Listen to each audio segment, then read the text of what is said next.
Hello there, and welcome. I'm so glad you found your way here tonight. Before we begin, take a moment to get comfortable. Adjust your pillow, let your body settle into whatever position feels right. There's no rush. We have all the time in the world. Where in the world are you watching from? A quiet bedroom as the night deepens? A cozy corner where the weight of the day is finally lifting? Wherever you are, you're exactly where you need to be. Tonight, we're going to explore something that touches your life every single day, but operates mostly in shadow: central banks. These institutions quietly steer the world economy, influencing everything from the interest rate on your mortgage to the price of bread, from whether businesses hire or lay off workers to whether entire nations prosper or struggle. We'll discover what central banks actually do, how they came to hold such extraordinary power, and why a small group of economists meeting in carefully guarded rooms can change the financial reality for billions of people. We'll meet the people who built these institutions, understand the crises that shaped them, and slowly, carefully piece together how invisible hands guide the vast machinery of modern money. But don't worry, this isn't going to be a frantic explanation of monetary policy or a sensational exploration of financial power. Instead, we'll move slowly and carefully through the history of central banking, through the quiet mechanisms that govern money, and through the profound but gentle influence these institutions exert. We'll take our time with the concepts, the stories, the remarkable ways that a few careful decisions can ripple through the entire global economy. By the end, I think you'll find that central banks are not mysterious wizards, but practical institutions trying to solve genuine problems, imperfectly, sometimes controversially, but with tools and purposes we can understand. So settle in, let your shoulders drop away from your ears, take a slow breath, in through your nose, out through your mouth, and let's begin our slow drift through the quiet world of central banking. There's nowhere you need to be, no deadlines to meet. Just listen and let the story unfold like a long, quiet conversation between old friends. Let it wash over you. If you drift away, that's perfectly fine. That's what we're here for. Let's begin with a simple question. What is money? It seems obvious at first. Money is the bills in your wallet, the numbers in your bank account, the coins in your pocket. But think deeper for a moment. Those bills are just paper. Those coins are just metal. The numbers in your account are just data on a computer server. None of these things has intrinsic value. You can't eat paper. Metal coins won't keep you warm. Computer data can't shelter you. Money works because we all agree it works. It's a collective fiction, a shared belief. You accept paper bills in exchange for your labor because you believe others will accept those same bills in exchange for food, shelter, services. Money is trust made tangible, and that trust, that collective agreement about what has value, needs to be managed, protected, maintained. That's where central banks come in. For most of human history, money was something physical with real value. Gold, silver, copper. These metals were scarce, durable, divisible, and universally desired. If you held a gold coin, you held something that was actually valuable, not just symbolically, but materially. Governments minted these metals into coins of standard weight and purity, making exchange easier, but the value was in the metal itself. This system worked reasonably well for centuries, but it had limitations. There was only so much gold and silver in the world. As economies grew, as populations expanded, as trade increased, the limited supply of precious metals became a constraint. And there were other problems too. Gold was heavy, difficult to transport in large quantities. It could be stolen. Coins could be clipped or debased. Governments sometimes reduced the precious metal content while claiming the coins had the same value, a form of hidden taxation that eroded trust. Gradually, over centuries, a different system emerged. Instead of carrying gold itself, people began carrying promises to pay gold. Paper money started as receipts issued by goldsmiths or banks, promising to pay the bearer a certain amount of gold on demand. These receipts were easier to carry than gold itself, and as long as people trusted the issuer would actually pay the gold when asked, the receipts circulated as money. This was a profound shift, though people at the time might not have fully realized it. Money was becoming abstract, becoming information rather than substance. The paper itself had no value. Its value came from the promise it represented and the trust that the promise would be kept. This abstraction made money more flexible, more useful, but also more fragile. A system based on trust can collapse if that trust evaporates. Banks discovered something interesting about these paper promises. Most people who deposited gold didn't actually come back to withdraw it immediately. The gold sat in bank vaults while paper receipts circulated. Banks realized they could issue more receipts than they actually had gold to back them. As long as not everyone demanded their gold at the same time, this worked. The bank could lend out these extra receipts, charging interest, making profit from gold that was just sitting there. This is fractional reserve banking. And it's simultaneously brilliant and dangerous. Brilliant because it allows banks to create money out of thin air, to expand the money supply beyond the physical gold available, which can help growing economies. Dangerous because it's based on the assumption that not everyone will want their gold simultaneously. If that assumption breaks, if there's a panic, if people lose trust, the system collapses. The bank doesn't have enough gold to pay everyone, and the paper promises become worthless. These bank runs, these sudden collapses of trust, happened regularly throughout history. A rumour that a bank was in trouble would cause depositors to rush to withdraw their gold. The bank, unable to pay everyone, would fail. The failure would spread panic to other banks, causing more runs, more failures.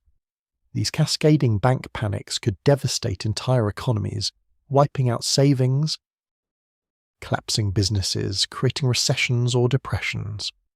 Governments and financial thinkers gradually realized that this volatile system needed some kind of stabilizing force. Individual banks, competing with each other, pursuing their own interests, couldn't maintain stability for the whole system. There needed to be an institution that stood above individual banks, that could step in during panics, that could manage the money supply for the benefit of the whole economy rather than for private profit. This insight, arrived at slowly and unevenly across different countries and centuries, led to the creation of central banks. The idea was simple in principle, though complex in execution. A central bank would be the banker's bank. It would hold reserves for other banks. It would have the power to create money in emergencies.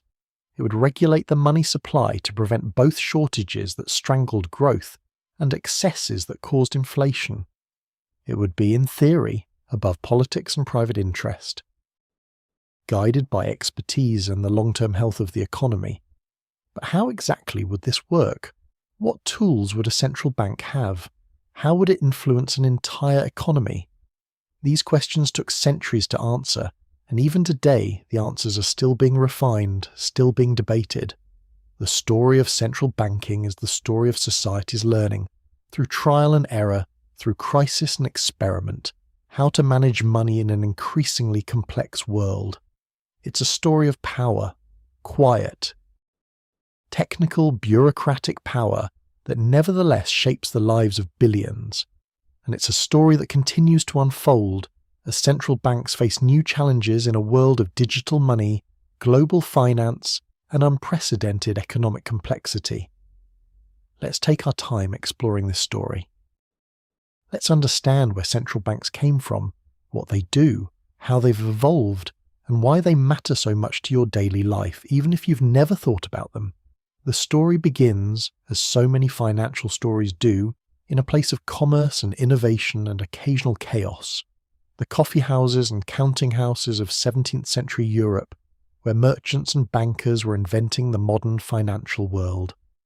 The Bank of England, established in 1694, is often considered the first true central bank, though it didn't start out recognizing itself as such. Its creation was born from necessity, from crisis, from the peculiar needs of war and finance in late 17th century Britain. England in the 1690s was at war with France, locked in a struggle that required enormous military spending. King William III needed money to fund his armies and navies, but the government's credit was poor. Previous monarchs had borrowed and then simply refused to repay, a practice that made lenders understandably reluctant. The Crown needed a new way to borrow large sums at reasonable interest rates. A Scottish merchant named William Paterson proposed an ingenious solution. A group of private investors would form a bank and lend the government £1,200,000, an enormous sum at the time. In exchange, the bank would receive a royal charter giving it special privileges. It could issue banknotes that would circulate as money. It would handle government finances, and crucially, it would have a monopoly on certain banking activities, giving it a privileged position in the financial system. The arrangement benefited everyone involved. At least initially. The government got the money it desperately needed. The investors who founded the bank got profitable monopoly privileges and interest payments from the government. And the broader economy got a new, stable source of banknotes that could circulate as money, lubricating commerce in an economy where gold and silver alone weren't sufficient for growing trade. The Bank of England's notes were unusual. Unlike notes from private banks, which were promises to pay gold that might or might not be honoured, Bank of England notes carried implicit government backing. They were safe, trusted, and therefore widely accepted. As decades passed, these notes became the foundation of Britain's money supply. The Bank of England wasn't just another bank, it was becoming the centre of the British financial system. But the bank didn't immediately take on all the roles we now associate with central banks. For its first century or so, it was primarily the government's bank, managing public debt and issuing currency, but not actively managing the broader economy. The idea that a central institution should regulate credit conditions, influence interest rates, act as lender of last resort during panics, these concepts developed slowly, through experience and crisis. The crucial insight came from observing financial panics. Throughout the 18th and early 19th centuries, Britain experienced periodic banking crises. A panic would start somewhere in the system. Maybe a large merchant bank would fail, or a wave of bad harvests would cause agricultural loans to go sour. Depositors would panic and try to withdraw their money. Banks would call in loans to raise cash. Businesses unable to pay would fail. The contraction would spread through the whole economy. During these panics, banks would turn to the Bank of England for help. Could the bank provide emergency loans? Could it supply cash so banks could pay their depositors? The Bank of England sometimes helped, sometimes didn't, acting based on its own interests as a profit-making institution rather than on the needs of the system as a whole. But gradually, thinkers and policymakers began to argue that the bank had a responsibility to the entire financial system, that its privileged position came with obligations. The key concept was lender of last resort, a phrase popularised by the Victorian economist and journalist Walter Beghoff in his influential book Lombard Street, published in 1873. Beghoff argued that during a financial panic, the Bank of England should lend freely to solvent but temporarily illiquid banks at a penalty interest rate against good collateral. This would stop panics from destroying fundamentally sound institutions while still punishing banks that had been reckless. The logic was subtle but crucial. A bank might be perfectly solvent, its assets exceed its liabilities, it's fundamentally healthy, but still face a crisis if depositors all want their money immediately. The bank can't turn long-term loans into cash instantly without selling at fire sale prices, which would make it actually insolvent. But if a lender of last resort provides emergency cash, the bank can weather the panic, pay depositors, and survive. The panic stops because depositors know they can get their money, so they stop panicking. Beghoff's principle, lend freely at a penalty rate against good collateral, became a cornerstone of central banking. It gave the Bank of England, and later other central banks, a clear mission beyond just managing government finances. They were to maintain financial stability to prevent panics from destroying the entire system, to act as a shock absorber for the economy. This role grew more important as economies became more complex and interconnected. The 19th century saw an explosion of industrial growth, international trade, and financial innovation. The gold standard, where currencies were backed by gold and could be converted to gold at a fixed rate, linked economies together globally. A financial crisis in New York could affect London, could affect Paris, could affect Berlin. The system needed institutions that could provide stability. Other countries watched Britain's experience and created their own central banks, though the timing and structure varied widely. France had the Banque de France, established in 1800 by Napoleon. Germany unified its various state banks into the Reichsbank in 1876. These institutions took on similar roles, managing currency, handling government finances, providing stability during crises, but adapted to their particular national contexts and political systems. The United States followed a different, more troubled path. Americans were deeply suspicious of concentrated financial power, remembering the Bank of England's role in colonial-era conflicts. The US tried twice to create central banks, the first Bank of the United States in 1791 and the second bank in 1816, but both were controversial and their charters weren't renewed. For much of the 19th century, America had no central bank at all, just a chaotic system of state-chartered banks issuing their own currencies, a recipe for instability and frequent financial panics. This brings us to a crucial question. Why were central banks so controversial?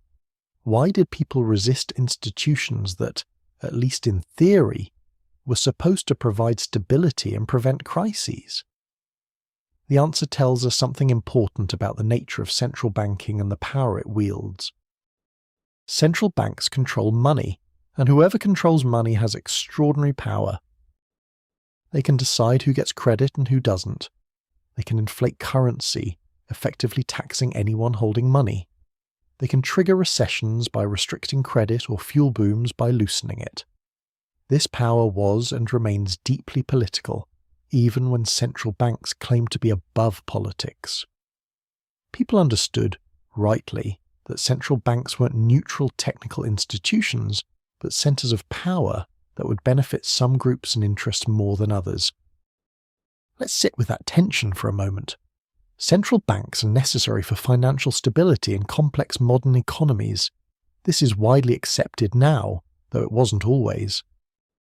But they're also powerful, potentially dangerous institutions that concentrate control over money in unelected hands.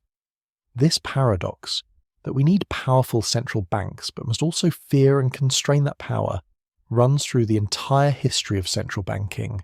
It shapes how central banks are designed, how they operate, what they can and can't do. And it explains why, even today, central banks remain controversial, their decisions debated, their independence simultaneously defended and questioned.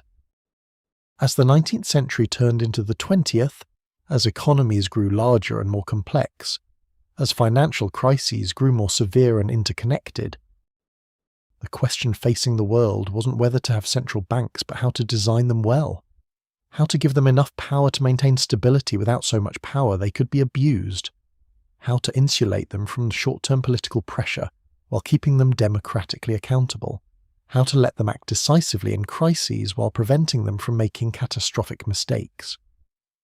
These questions were about to be tested in the most severe way possible, through a series of crises that would shake the global economy to its foundations and force central banks to evolve in ways their founders never imagined. But we'll come to that. For now, let your mind settle on this image. A group of bankers in London or Paris or Frankfurt, sitting in wood-panelled rooms, making decisions about interest rates and reserve requirements and discount windows, decisions that seem arcane and technical, but that ripple out to touch every person in the economy. This quiet power, this technical authority over money itself, this is what central banking is, and understanding it means understanding one of the fundamental forces shaping our economic lives. The United States entered the 20th century without a central bank, and this absence was about to prove catastrophic. But before we explore that crisis, let's understand what American banking looked like in those years, because the chaos of the system explains why change became inevitable. Imagine you're a merchant in New York in 1900. You keep your money in a bank naturally, but which bank matters enormously. Banks in America weren't part of a unified system. Each operated independently, subject to different regulations depending on whether it had a national or state charter. Some banks were solid and conservative. Others were reckless, lending far more than they should, keeping minimal reserves. As a depositor, you had to trust that your particular bank was well run, because there was no insurance, no government guarantee, no safety net if your bank failed. Currency was equally chaotic. Banks issued their own paper notes, and these notes traded at different values depending on the issuing bank's reputation. A dollar note from a prestigious Boston bank might be accepted at face value anywhere in the country. A dollar note from a small rural bank in Oklahoma might be accepted only at a discount, or not accepted at all outside its immediate region. The United States didn't have a single unified currency in any practical sense. It had thousands of different banknotes of varying reliability, all supposedly worth $1, but actually worth different amounts depending on trust in the issuer. This system was fragile, and it broke regularly. Financial panics hit the United States in 1893, in 1903, in 1907. Let's focus on that last one, the Panic of 1907. Because it revealed so starkly the need for a central bank and set in motion the events that would create the Federal Reserve. The panic began, as panics often do, with the failure of a speculative venture.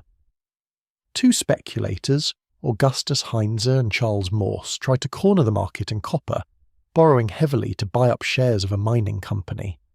Their scheme failed spectacularly. When they couldn't pay their debts, the banks and trust companies that had lent to them faced losses. Depositors in those institutions, hearing rumours of trouble, rushed to withdraw their money. The runs spread from one institution to another, not because they were all unsound, but because fear is contagious. The Knickerbocker Trust Company, one of New York's largest and most respected financial institutions, became a focus of panic in October 1907. Depositors formed lines around the block, waiting hours to withdraw their savings. The trust company couldn't pay everyone simultaneously. No bank could. That's the nature of fractional reserve banking. And on October 22nd, it suspended payments.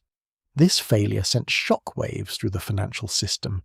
If the Knickerbocker could fail, no institution was safe. Panic intensified.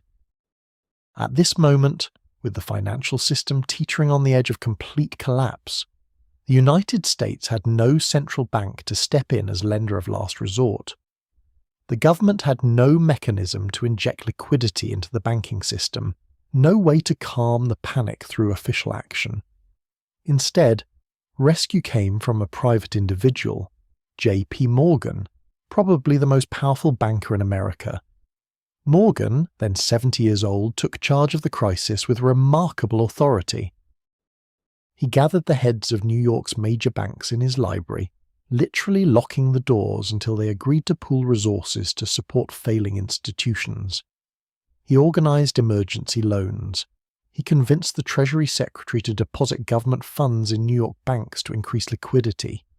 He personally decided which institutions would be saved and which would be allowed to fail. For several weeks in late 1907, J.P. Morgan essentially functioned as a one-man central bank for the United States. His intervention worked. The panic gradually subsided. The financial system stabilized. But the entire episode was profoundly disturbing to many observers. That the American economy's survival had depended on the decisions of one private banker, however capable and public-spirited, seemed dangerous and wrong. What if Morgan had been unavailable? What if he had been less competent or less willing to help? What if his interests had diverged from the public good? The country couldn't rely on the chance emergence of a benevolent financial dictator every time crisis struck.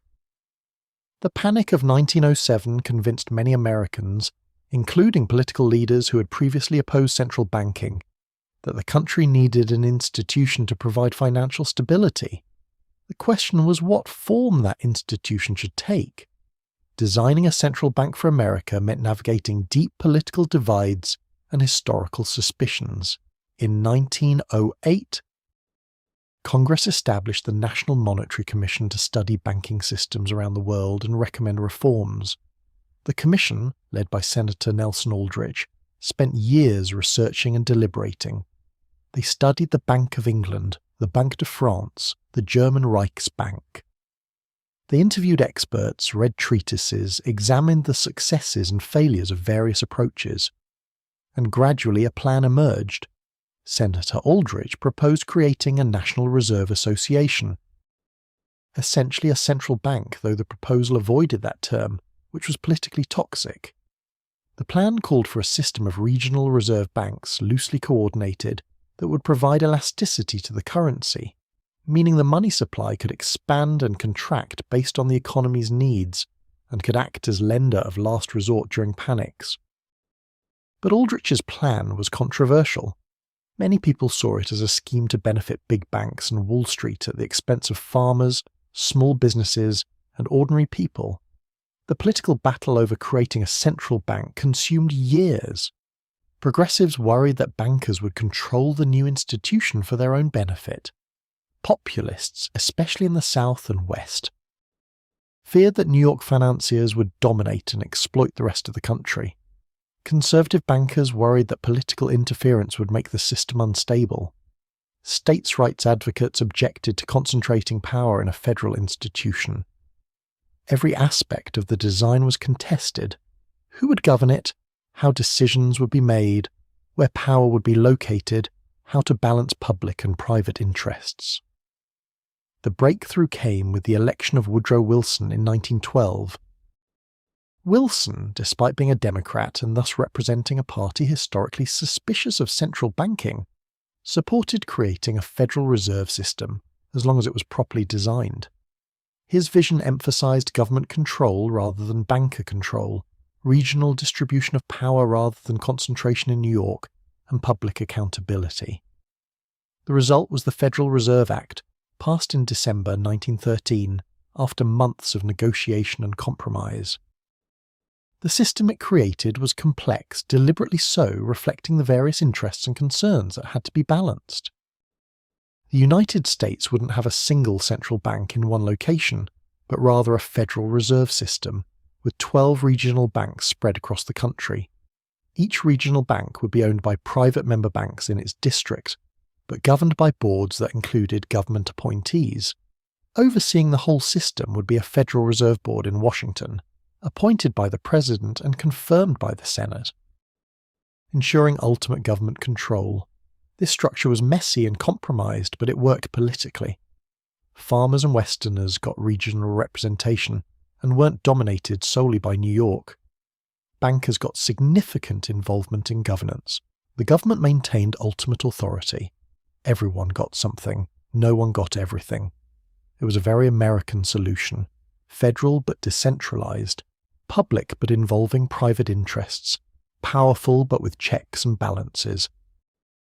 The Federal Reserve System began operations in November 1914, just as World War I was engulfing Europe. The timing was both fortunate and challenging. Fortunate because the war would create enormous financial pressures that the new institution could help manage. Challenging because those same pressures would test the Fed before it had fully learned how to use its powers. Let's think about what tools the Federal Reserve actually had, because understanding central banking means understanding these mechanisms, these levers of influence that seem technical but have profound effects. The Fed had 3 main tools, and these remain central to central banking even today. First, the discount rate. Member banks could borrow from their regional Federal Reserve Bank, and the interest rate charged on these loans was the discount rate.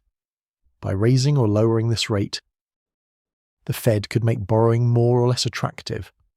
A low discount rate encouraged banks to borrow from the Fed, and then lend that money out to businesses and individuals, expanding credit and stimulating the economy. A high discount rate discouraged borrowing, contracting credit, and cooling an overheating economy. This was a direct, powerful way to influence the availability and cost of money throughout the system. Second, reserve requirements. The Fed could set the percentage of deposits that banks had to hold as reserves rather than lending out. Higher reserve requirements meant banks had to hold more money in reserve and could lend less, tightening credit. Lower reserve requirements freed up money for lending, loosening credit.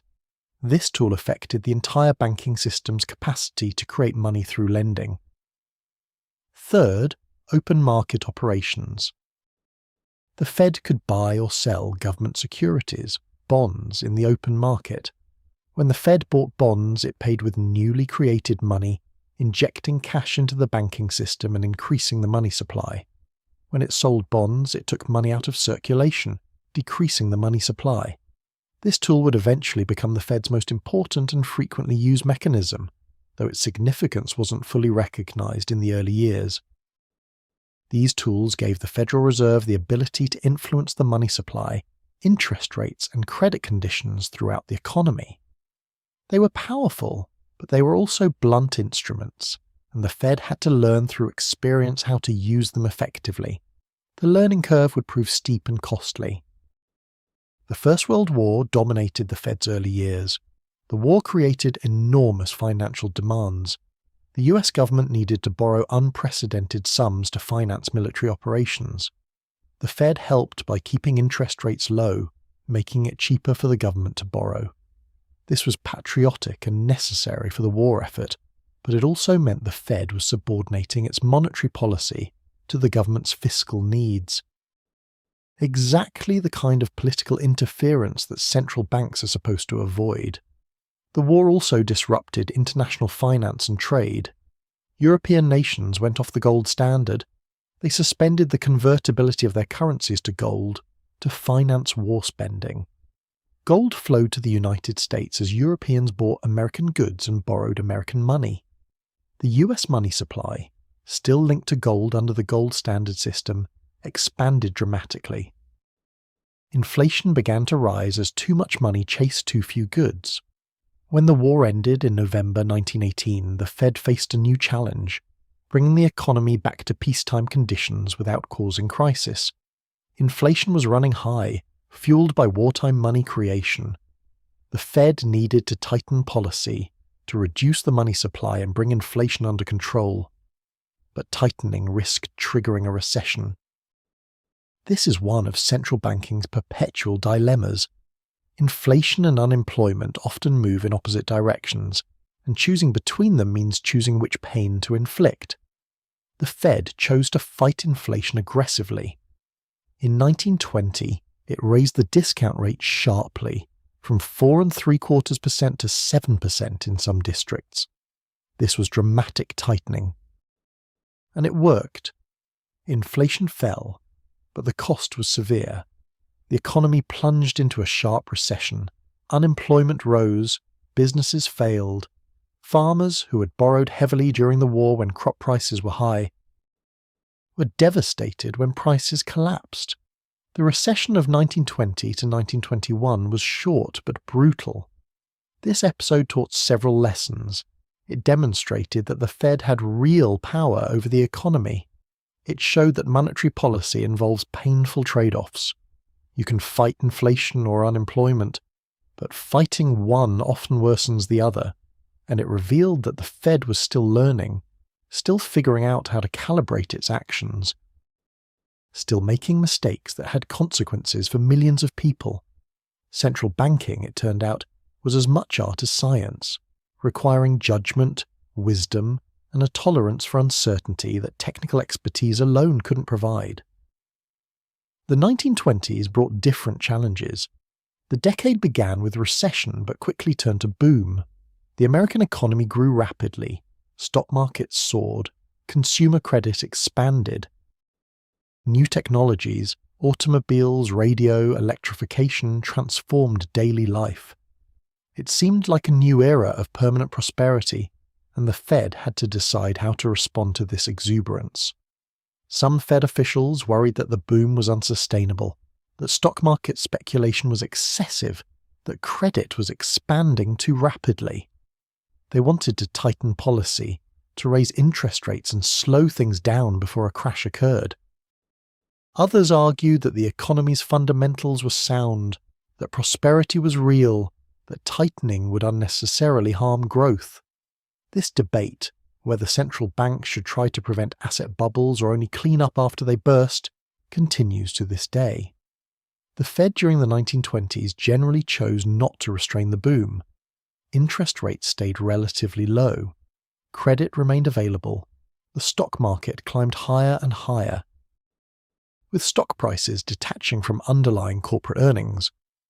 By 1929, the Dow Jones Industrial Average had quintupled from its 1921 low. Speculation was rampant.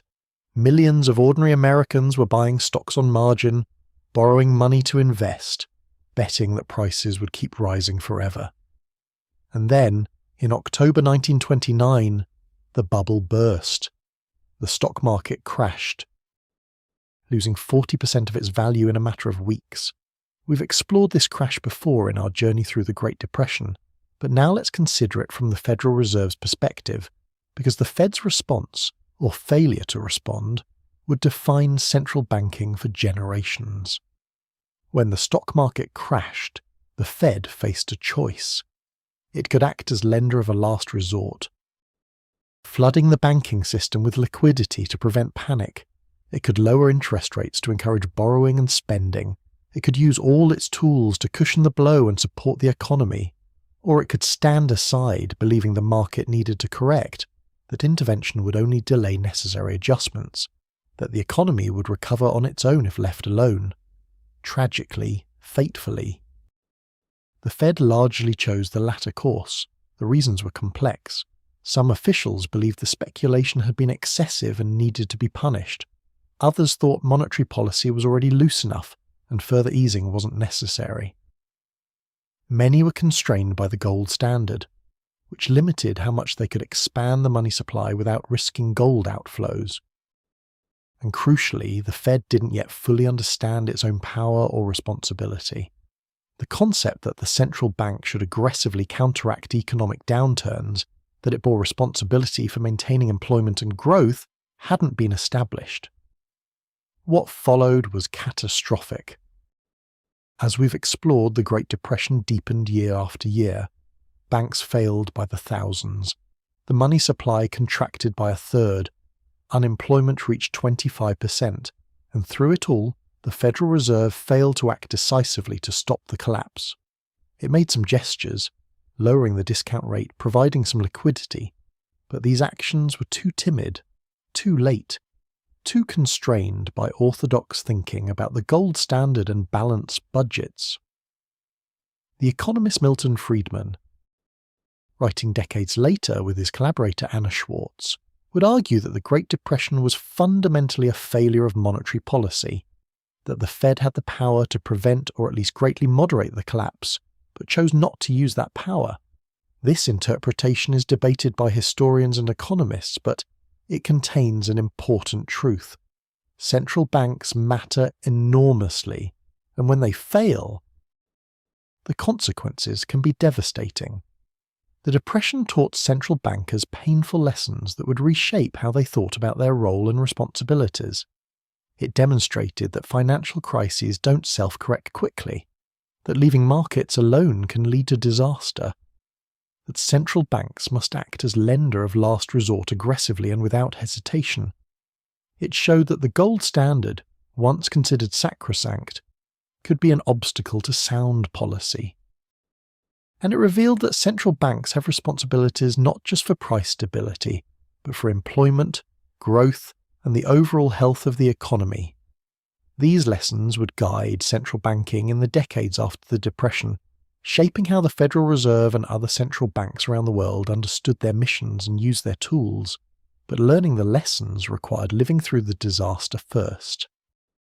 The 1930s was central banking's great failure, a failure so profound it forced complete rethinking of how monetary policy should work. Let that settle in your mind that institutions designed to prevent financial disaster instead presided over the worst economic collapse in modern history, and that this failure, painful as it was, became the foundation for better understanding and better policy in the future. The Second World War transformed central banking as profoundly as it transformed everything else. When the war began in 1939, the memories of the Depression were still fresh, still painful. Central banks had failed during the 1930s, and everyone knew it. Now they faced a different challenge, financing a global war effort while preventing the economic chaos that had followed the First World War. The Federal Reserve's role during World War II was fundamentally different from its role during the previous war. This time, the Fed explicitly subordinated itself to the Treasury Department and the government's war financing needs. Interest rates were pegged, held artificially low, to make it cheap for the government to borrow the enormous sums needed to fight the war. The Fed bought government bonds, creating money to finance military spending. This was monetary policy in service of fiscal policy, the central bank as handmaiden to government spending. From a technical standpoint, this arrangement violated principles of central bank independence. The Fed wasn't making monetary policy based on economic conditions, but rather based on the government's borrowing needs. Interest rates stayed low regardless of inflation concerns. The money supply expanded dramatically. By traditional central banking standards, this should have been disastrous, but the war economy operated under different rules. Price controls prevented runaway inflation despite money supply growth. Rationing limited what people could buy. War bonds soaked up excess savings. The economy was running at full capacity, producing tanks and ships and aircraft instead of consumer goods. With unemployment essentially zero, as everyone either served in the military or worked in war industries. The normal mechanisms of market economies were suspended, and in that suspended state, the Fed's subordination to war financing worked reasonably well. When the war ended in 1945, central banks faced familiar questions with new urgency. How to transition from war to peace without triggering depression. How to restore normal market mechanisms while preventing inflation. How to reassert central bank independence while maintaining government confidence. These challenges played out differently in different countries, but everywhere, central bankers were acutely aware that they had failed during the last transition from war to peace, and they were determined not to repeat those mistakes. The United States experienced inflation after the war, pent-up consumer demand, returning soldiers with savings to spend, the removal of price controls, but nothing like the chaos of the early 1920s. The Fed gradually reasserted its independence from the Treasury in the late 1940s and early 1950s, a process that involved political struggle but ultimately succeeded. By the time of the Korean War in 1950-53, the Fed was refusing to peg interest rates at Treasury's preferred levels, insisting on setting policy based on economic conditions rather than government borrowing convenience. This reassertion of independence was crucial for modern central banking, but while the Fed was working out its relationship with the government, an even more fundamental transformation was happening in how economists and policymakers thought about what central banks should do. This transformation came from the work of John Maynard Keynes and the economists influenced by his ideas. Keynes had lived through the Depression, had watched as orthodox economic thinking failed to address mass unemployment. His great insight was that economies could get stuck in equilibrium at less than full employment, that you could have a stable situation where millions wanted to work but couldn't find jobs, and that this situation wouldn't automatically correct itself through market forces. The solution, Keynes argued, was active government intervention. When private spending was insufficient, government should spend to make up the difference. When the economy was running too hot, government should pull back. Manage aggregate demand, Keynes said, and you could smooth out the business cycle. This Keynesian revolution in economic thinking gave central banks a new mission. They weren't just supposed to provide liquidity during panics or manage the currency. They were supposed to actively manage the economy, using monetary policy to promote full employment and stable growth. When recession threatened, ease monetary policy, lower interest rates, expand the money supply, make credit cheap and available to stimulate spending. When inflation threatened, tighten policy, raise rates, contract the money supply, make borrowing more expensive to cool things down. This was a dramatic expansion of central banking scope and ambition. Central banks were now being asked to fine-tune the economy, to counteract recessions and booms, to maintain perpetual prosperity through skillful management. It was an intoxicating vision, and for a while it seemed to work remarkably well. The 1950s and 60s were a golden age for central banking, at least by the standards of the time. Economic growth in developed countries was strong and sustained. Recessions, when they occurred, were shallow and brief. Unemployment stayed low. Living standards rose dramatically. The business cycle seemed to have been tamed through the skillful application of Keynesian demand management, with monetary and fiscal policy working in coordination. Central banks during this period developed increasingly sophisticated tools and techniques. They relied more heavily on open market operations, buying and selling government securities as their primary policy instrument. Finding this more flexible and precise than changing reserve requirements or the discount rate. They began paying close attention to monetary aggregates, to measures of the money supply like M1 and M2, believing that controlling money growth was key to controlling inflation and output. The Federal Reserve under Chairman William McChesney Martin, who served from 1951 to 1970, embodied this era's approach to central banking. Martin famously said the Fed's job was, quote, meaning to tighten monetary policy when the economy started to overheat, preventing inflation even at the cost of dampening growth. This was counter-cyclical policy in action, the central bank as wise guardian preventing excesses. But there were warning signs that this golden age couldn't last. Inflation, which had been quiescent through the 1950s and early 60s, began creeping upward in the late 60s. The Vietnam War was being financed partly through deficits rather than taxes, pumping money into the economy. The Great Society programs were expanding government spending. The Fed faced pressure to keep interest rates low, to support growth and avoid recession. And gradually, almost imperceptibly at first, the trade-off between inflation and unemployment began to shift. Economists had believed, based on work by William Phillips, that there was a stable inverse relationship between unemployment and inflation, what became known as the Phillips curve. When unemployment fell, inflation rose, and vice versa. Policymakers thought they could choose along this curve, accepting a bit more inflation to get lower unemployment, or accepting a bit more unemployment to get lower inflation. The Fed and other central banks thought they could manage this trade-off, finding the optimal point that balanced the two goals. The 1970s shattered this confidence entirely. In 1973, the Organization of Petroleum Exporting Countries imposed an oil embargo, quadrupling oil prices almost overnight. This supply shock rippled through every economy that depended on oil, which meant essentially every developed economy. Energy costs soared. The costs of everything that used energy, manufacturing, transportation, heating, soared with it. Inflation accelerated. Traditional Keynesian thinking said that inflation came from too much demand. The solution was to reduce demand through tighter monetary and fiscal policy. But the inflation of the 1970s wasn't primarily demand-driven. It came from supply shocks, oil prices, commodity prices, crop failures.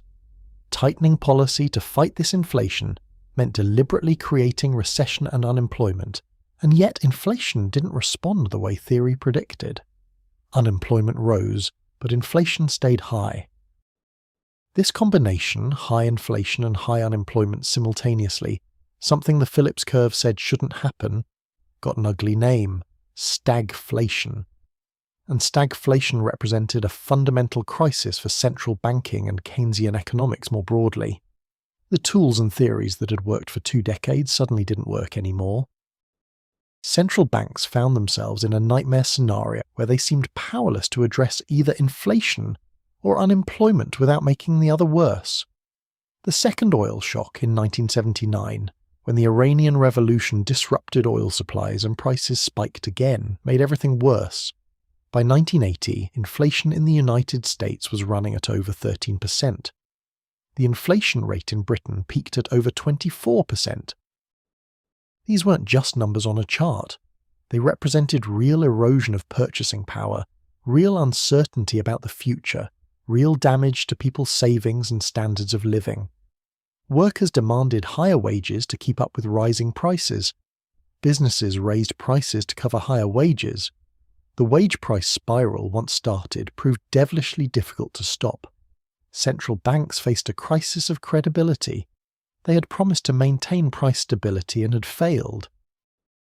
They had promised that Keynesian demand management could deliver perpetual prosperity and had failed. Trust in their competence and their frameworks evaporated. Something had to change, and change came in the form of a painful, controversial revolution in monetary policy led by a stubborn cigar-chomping economist named Paul Volcker. Volcker became chairman of the Federal Reserve in August 1979, appointed by President Jimmy Carter, precisely because the existing approach wasn't working. Volcker believed that inflation had become embedded in expectations, that people expected high inflation to continue, and those expectations became self-fulfilling as workers demanded higher wages and businesses raised prices preemptively. The only way to break the back of inflation, Volcker believed, was to convince everyone that the Fed was absolutely serious about stopping it, even at enormous cost. In October 1979, just weeks after taking office, Volcker announced a fundamental change in how the Fed conducted monetary policy. Instead of targeting interest rates, the Fed would target monetary aggregates, the supply of money itself. This was a technical change, but its implications were revolutionary. It meant the Fed would allow interest rates to rise as high as necessary to control money supply growth, regardless of the pain this caused, and rise they did. The federal funds rate, the interest rate banks charge each other for overnight loans, which the Fed influences through its operations, soared to unprecedented levels. By mid-1981, the rate peaked above 19%. Mortgage rates exceeded 18%. Car loans, credit cards, business borrowing, everything became crushingly expensive.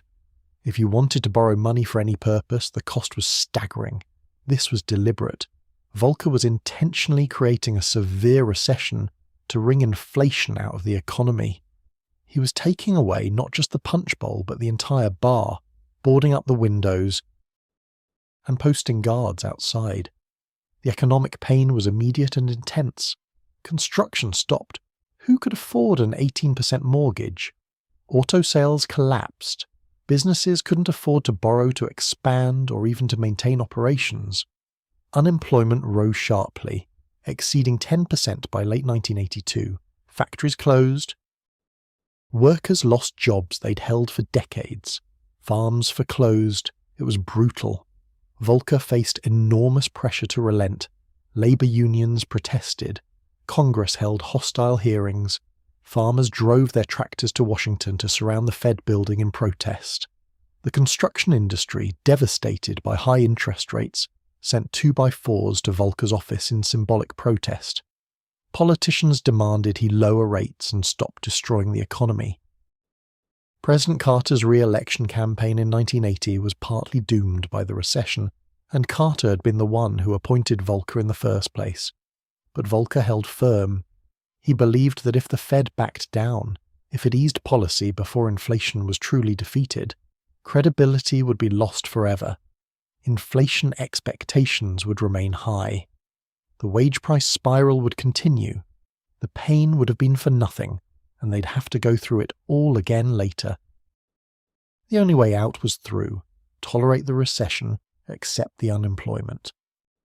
Break inflation's back completely. And it worked. Slowly, painfully, inflation began to fall. By late 1982, it was clear the Fed was winning. Inflation dropped from over 13% to under 4%. Once people believed the Fed was serious, once expectations shifted, the dynamic changed. Workers stopped demanding huge wage increases because they no longer expected prices to keep spiraling upward. Businesses stopped raising prices preemptively. The wage price spiral reversed into a virtuous cycle of declining inflation. Volcker began easing policy in late 1982. Interest rates came down. The economy began recovering. By 1983, the recovery was underway, and it would continue, with only minor interruptions. For the rest of the decade and through the 1990s, the Volcker recession was short and sharp rather than prolonged, and crucially, the victory over inflation proved durable. Inflation stayed low for decades afterward. In the United States and in other developed countries that followed similar policies, the Volcker episode taught central banking several crucial lessons. It demonstrated that credibility matters enormously, that central banks need to convince people they will do what they say, even when it's painful. It showed that short-term pain can be necessary for long-term stability. It proved that inflation, once embedded in expectations, requires dramatic action to dislodge. And perhaps most importantly, it established that central bank independence from political pressure is essential. If Volcker had yielded to political demands to ease policy prematurely, the entire effort would have failed. This last lesson, the importance of independence, became a central tenet of modern central banking. Countries around the world moved to make their central banks more independent from direct political control, insulating them from pressure to pursue short-term goals at the expense of long-term stability. The theory was that elected politicians facing re-election would always be tempted to push for easier money and lower interest rates, accepting future inflation for present growth. Independent central banks with longer time horizons and technical expertise could make the harder but wiser choices. But independence raised difficult questions about democracy and accountability. If central banks aren't controlled by elected officials, who controls them? How are they accountable to the public? What prevents them from serving narrow interests or making catastrophic mistakes? These questions have never been fully resolved. Central banks operate in a grey zone, independent but not completely free, powerful but constrained by law and norms, technocratic but with profound political implications. The decades following Volcker's victory over inflation became known as the Great Moderation. From the mid-1980s through the mid-2000s, developed economies experienced remarkable stability. Recessions were infrequent and mild. Inflation stayed low and stable. Growth was steady. Unemployment remained relatively low. It seemed like central banks had finally figured out how to manage modern economies, that the turbulence of the 1970s had been overcome through better policy and better understanding. Central bankers became increasingly confident, even celebrated. Alan Greenspan, who succeeded Volcker as Fed chairman in 1987 and served until 2006, was called the maestro for his supposedly skillful conducting of the economy. Other central bankers earned similar reputations. The idea that monetary policy, properly executed by wise technocrats, could deliver perpetual prosperity seemed vindicated. But underneath this confidence, new problems were developing. Financial markets were growing more complex, with new instruments and institutions that didn't fit neatly into traditional regulatory categories. Derivatives, securitization, shadow banking. These innovations were creating webs of interconnection and risk that weren't well understood. Asset prices, particularly housing prices in many countries, were rising to levels that seemed disconnected from fundamentals. Debt was accumulating throughout the system: government debt, corporate debt, household debt. Central banks, focused primarily on inflation and unemployment, paid less attention to these financial developments. The prevailing view was that central banks shouldn't try to prevent asset bubbles, that they should only respond after bubbles burst by lowering interest rates to cushion the blow. This was the _quote_for_ don't prick bubbles, just clean up the mess afterward. The confidence was that central banks had the tools to handle any crisis, that they'd learned the lessons of the Depression and would never allow such a catastrophe again. That confidence would be tested severely, more severely than anyone imagined, when the house of cards that was the mid-2000s financial system began to collapse. But we'll come to that crisis and its aftermath. For now, let yourself rest on this thought, that central banking is an ongoing experiment, a continual process of learning and adapting, of making mistakes and trying to do better. The Volcker years taught lessons that shaped decades of policy. The Great Moderation seemed to prove those lessons correct. And yet, as always in economic history, success contained the seeds of new problems, new challenges that would require new learning, new solutions, new evolution in how central banks understand and execute their impossible task of steering entire economies toward prosperity and stability. The summer of 2007 seemed ordinary enough. The economy was growing, unemployment was low, inflation was under control. Alan Greenspan had recently retired from the Federal Reserve, replaced by Ben Bernanke, a former economics professor whose academic specialty was, ironically, the Great Depression. The Great Moderation appeared to be continuing. Central bankers had reason to feel confident about their ability to manage the economy. But beneath the surface, something was profoundly wrong. Housing prices in the United States had been rising for years, far faster than incomes or rents, driven by easy credit and speculative enthusiasm. People were buying houses they couldn't afford with mortgages that made sense only if prices kept rising forever. Banks were lending recklessly, offering mortgages with no down payment, no income verification, no serious assessment of whether borrowers could actually repay. These were called subprime mortgages, and there were millions of them. The mortgages themselves were just the beginning of the problem. Banks didn't keep these risky loans on their own balance sheets. Instead, they packaged them into complex securities, mortgage-backed securities, collateralized debt obligations, and sold them to investors around the world. The theory was that bundling many mortgages together would spread the risk, making the securities safe even if individual mortgages defaulted. Rating agencies gave these securities their highest ratings, claiming they were as safe as government bonds. This process, making loans, bundling them into securities and selling them to investors, is called securitization, and it had become the dominant model for mortgage lending. It seemed like financial innovation, like progress. It allowed more people to buy homes. It spread risk broadly rather than concentrating it in individual banks. But it also severed the connection between lenders and borrowers. The bank making the mortgage didn't care much if it would be repaid, because the bank would sell the mortgage to someone else almost immediately. The incentive was to make as many mortgages as possible, regardless of quality. By 2006, housing prices had stopped rising. By 2007, they were falling. And once prices started falling, the entire structure began to collapse. Homeowners who had bought with no money down suddenly owed more than their houses were worth. Those with adjustable rate mortgages faced rising payments they couldn't afford. Defaults began to increase. Foreclosures spread. And the securities backed by these mortgages, those highly rated safe investments, started to lose value. The first clear sign of trouble came in the summer of 2007, when two Bear Stearns hedge funds that invested heavily in mortgage securities collapsed. Bear Stearns was a major investment bank, and the failure of its funds suggested that the mortgage problems were serious. Credit markets began to seize up. Banks, suddenly uncertain about which institutions held toxic mortgage securities, became reluctant to lend to each other. Trust, that essential element that makes financial systems work, began to evaporate.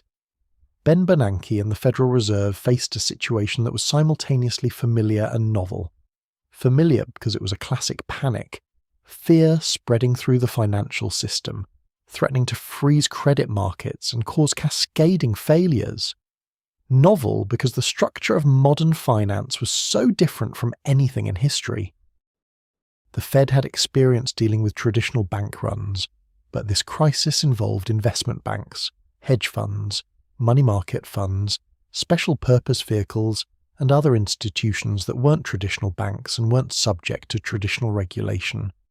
The Fed began cutting interest rates in September 2007, lowering the federal funds rate from 5.25%.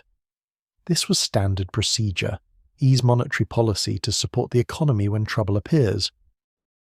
But rate cuts alone weren't addressing the core problem. The issue wasn't just the cost of borrowing, but the availability of credit. Banks with capital to lend were hoarding it, terrified of losses. Institutions that needed to borrow couldn't find willing lenders at any price. The plumbing of the financial system was clogging.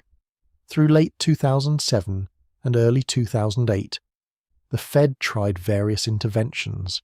It created new lending facilities with names like the Term Auction Facility and the Primary Dealer Credit Facility. Alphabet soup programs designed to get credit flowing to different parts of the financial system.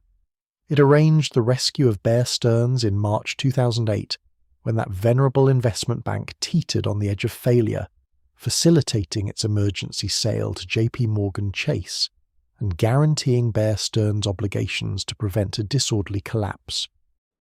These were extraordinary measures, the Fed using powers it hadn't employed since the Depression, creating new programs on the fly, interpreting its legal authorities broadly to justify emergency actions. But the actions seemed to work, at least temporarily. After Bear Stearns was rescued, markets stabilized somewhat. Summer 2008 was relatively calm. Perhaps the worst was over. Perhaps the Fed and Treasury Department, working together, had contained the crisis. This hope proved tragically wrong. In September 2008, everything fell apart. Lehman Brothers, an investment bank even larger and more interconnected than Bear Stearns, was failing. The Fed and Treasury had to decide whether to rescue it. After Bear Stearns, there was political and public fury about bailing out failed Wall Street institutions with taxpayer money. There was also legal uncertainty about whether the Fed could rescue Lehman. The Fed is supposed to lend only against good collateral, and Lehman's collateral was increasingly questionable, and there was a belief among some policymakers that letting one major institution fail would teach the market discipline, would demonstrate that reckless behavior had consequences. On September 15, 2008, Lehman Brothers filed for bankruptcy.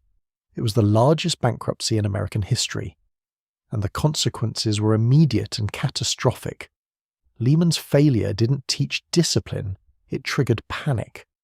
Markets that had been fragile shattered completely. Credit markets froze. The commercial paper market, which many corporations relied on for short-term financing, essentially stopped functioning. Money market funds, which millions of people and businesses use like bank accounts, broke the buck. Their value fell below $1 per share, causing investors to flee. The Reserve Primary Fund, a major money market fund, failed because it held Lehman debt. Within days, American International Group, the giant insurance company, was on the edge of collapse. AIG had written hundreds of billions of dollars of credit default swaps, essentially insurance policies on mortgage securities and other assets. When those assets lost value, AIG owed more than it could pay. The Fed, recognizing that AIG's failure would devastate institutions around the world that had bought these insurance policies, provided an emergency loan of $85 billion to keep AIG alive. This would eventually grow to over $180 billion in various forms of support. But AIG's rescue came too late to calm the panic. That same week, Washington Mutual, one of the largest savings and loan institutions in America, failed and was seized by regulators. Wachovia, another major bank, tottered and had to be acquired by Wells Fargo. Goldman Sachs and Morgan Stanley, the two remaining independent investment banks, converted themselves into bank holding companies to access Fed support and reassure markets. The entire investment banking model, which had dominated Wall Street for decades, effectively ceased to exist in a matter of days. Let's pause and think about what was happening. In the span of 2 weeks, the American financial system, the most sophisticated and powerful in the world, came closer to complete collapse than at any time since the Depression. Banks weren't lending to each other. Businesses couldn't borrow to meet payroll. Credit cards were being cancelled. Money market funds were experiencing runs. The mechanisms that allow a modern economy to function, the ability to make payments, to borrow, to save, to transact, were seizing up. Ben Bernanke, student of the Depression, understood viscerally what was happening. He had spent his academic career studying how banking panics could destroy economies, how the failure to act decisively in the early 1930s had turned a recession into a catastrophe. He was determined not to repeat those mistakes. The Fed, working with Treasury Secretary Henry Paulson, began taking actions that were unprecedented in their scope and creativity, using every tool available and inventing new ones when necessary. The Fed lowered interest rates effectively to zero. The federal funds rate target went to 0 to 0.25% by December 2008, the lowest in the Fed's history. It created or expanded lending facilities for every conceivable type of institution and market. The commercial paper funding facility bought commercial paper directly. The term asset-backed securities loan facility supported securitization markets.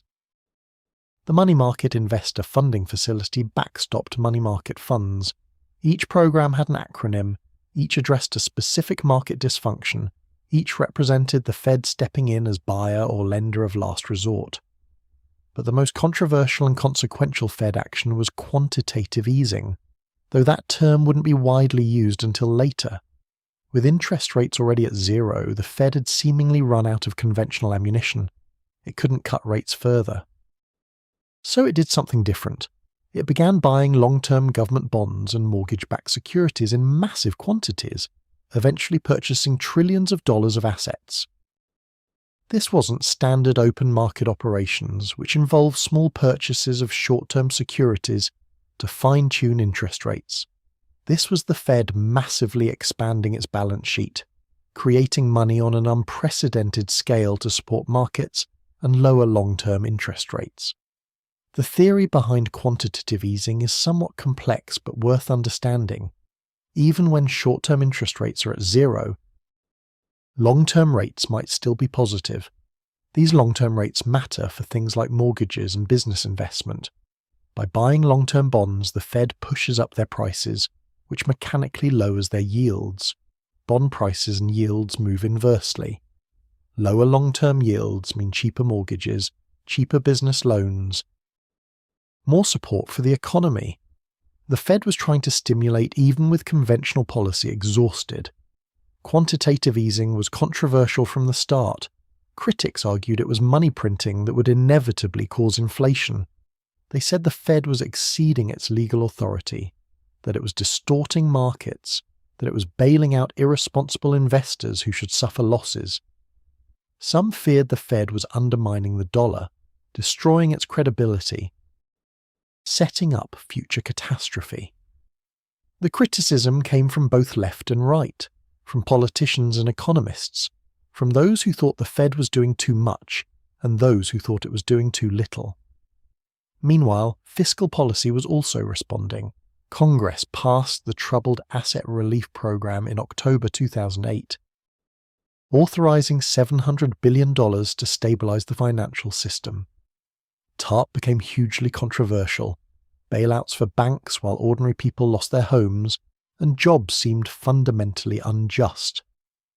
But the program, combined with the Fed's actions and the FDIC's guarantee of bank debt, gradually stabilized the financial system. By early 2009, the acute panic was subsiding. Though the economy remained in deep trouble, the recession that followed the financial crisis was the worst since the Depression. Unemployment peaked at 10% in October 2009. Housing prices fell by over 30% nationally. wiping out trillions of dollars of household wealth. Millions of families lost their homes to foreclosure. Economic output contracted sharply. The crisis that began in American housing markets spread globally. European banks that had bought American mortgage securities faced their own crises. European governments had to rescue their banking systems, and a sovereign debt crisis would soon threaten the euro itself. Central banks around the world followed the Fed's lead, cutting rates to zero or near zero, implementing their own versions of quantitative easing, creating emergency lending facilities. The Bank of England, the European Central Bank, the Bank of Japan all deployed unconventional policies on unprecedented scales. Central banking was being reinvented in real time, with policymakers drawing on Depression-era lessons but adapting them to 21st century financial structures. The response worked in the sense that it prevented complete collapse. The Great Recession, as it came to be called, was severe but not another depression. The financial system stabilized. Credit markets gradually reopened.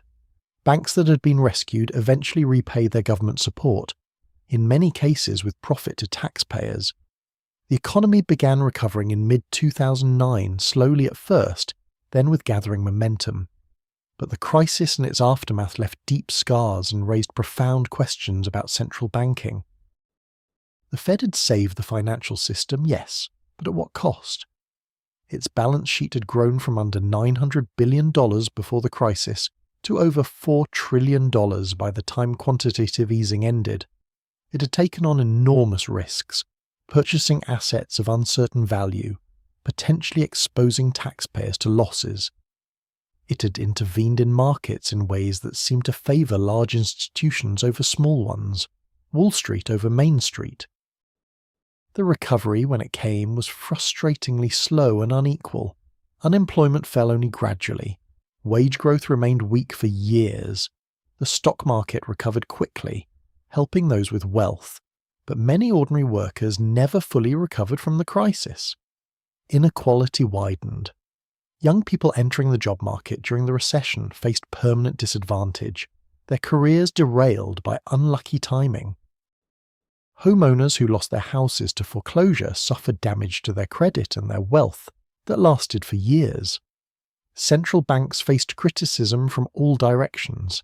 Some argue they had created the crisis through excessively loose monetary policy before 2008, that artificially low interest rates had fueled the housing bubble. Others argued they had responded too timidly during the crisis, that more aggressive action earlier could have prevented the worst damage. Still others claimed they had done too much, creating moral hazard by rescuing failed institutions, distorting markets with quantitative easing, setting up future problems. The political fallout was significant. The Tea Party movement on the right emerged partly from anger about bailouts and Fed policy. The Occupy Wall Street movement on the left reflected rage at inequality and the sense that the system favoured the wealthy. Trust in institutions, including central banks, declined. The Fed, which had operated in comfortable obscurity for decades, became a political target. Bills were introduced to audit the Fed, to limit its independence, to restrict its emergency powers. Ben Bernanke defended the Fed's actions vigorously.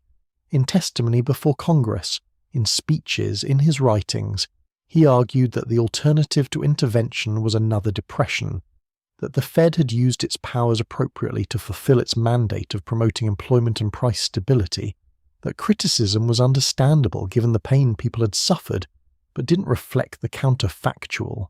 How much worse things would have been without action. This defense was probably correct in some fundamental sense. The Fed and other central banks did prevent another depression. The aggressive use of monetary policy, combined with fiscal stimulus, probably saved millions of jobs and trillions of dollars of output. The unconventional tools proved effective. Quantitative easing worked, not perfectly, but well enough to support recovery. The lessons learned from studying Depression-era failures had been applied, and they had made a difference. But this technical success didn't resolve the deeper questions the crisis raised. Should central banks have the power to rescue failing private institutions? Should unelected technocrats be able to commit trillions of dollars of public resources? How can central banks maintain independence while being accountable for their actions? What are the limits of monetary policy? Can central banks really steer entire economies, or are there fundamental constraints? And perhaps most troubling, had the crisis response, necessary as it was, created expectations that central banks would always intervene to prevent losses, encouraging even greater risk-taking in the future? These questions would continue to haunt central banking in the years after the crisis. The recovery continued through the 2010s, eventually becoming the longest expansion in American history. The Fed gradually raised interest rates from zero, trying to return to normal. It began reducing its balance sheet, letting bonds mature without replacing them, trying to unwind quantitative easing. Other central banks attempted similar normalization.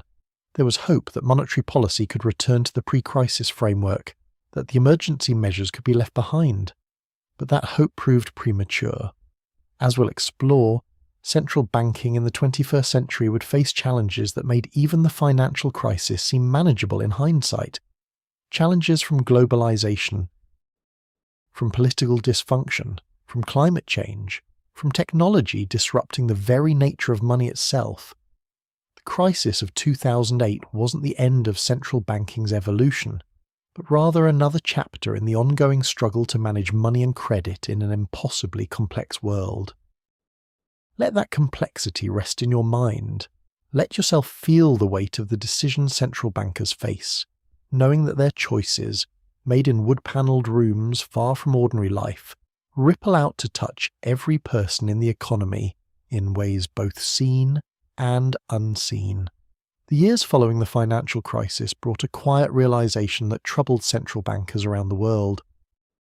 Despite massive monetary stimulus, despite interest rates at zero, despite trillions of dollars of quantitative easing, the recovery was disappointingly weak. Growth was positive but slow. Unemployment fell but took years to reach acceptable levels. And most puzzling of all, inflation remained stubbornly low, refusing to rise despite all the money central banks had created. This was supposed to be impossible according to traditional economic thinking. When central banks create large quantities of money, inflation should follow. Too much money chasing too few goods. It's one of economics' oldest principles. Critics of quantitative easing had warned loudly about impending inflation, even hyperinflation. They predicted the dollar would collapse, that prices would spiral out of control, that the Fed's money printing would destroy the currency just as it had in Weimar Germany or Zimbabwe. But inflation didn't come. In the United States, inflation remained below the Fed's 2% target year after year. In Europe, it was even lower, sometimes flirting with deflation. In Japan, which had been fighting deflation for decades, prices barely moved despite the Bank of Japan's enormous stimulus programs. Central banks found themselves in a strange situation. They wanted more inflation and couldn't get it, using all their tools to stimulate but finding the economy strangely unresponsive. This puzzle forced a rethinking of how monetary policy works and what constraints central banks face. Perhaps the relationship between money supply and inflation wasn't as straightforward as traditional theory suggested.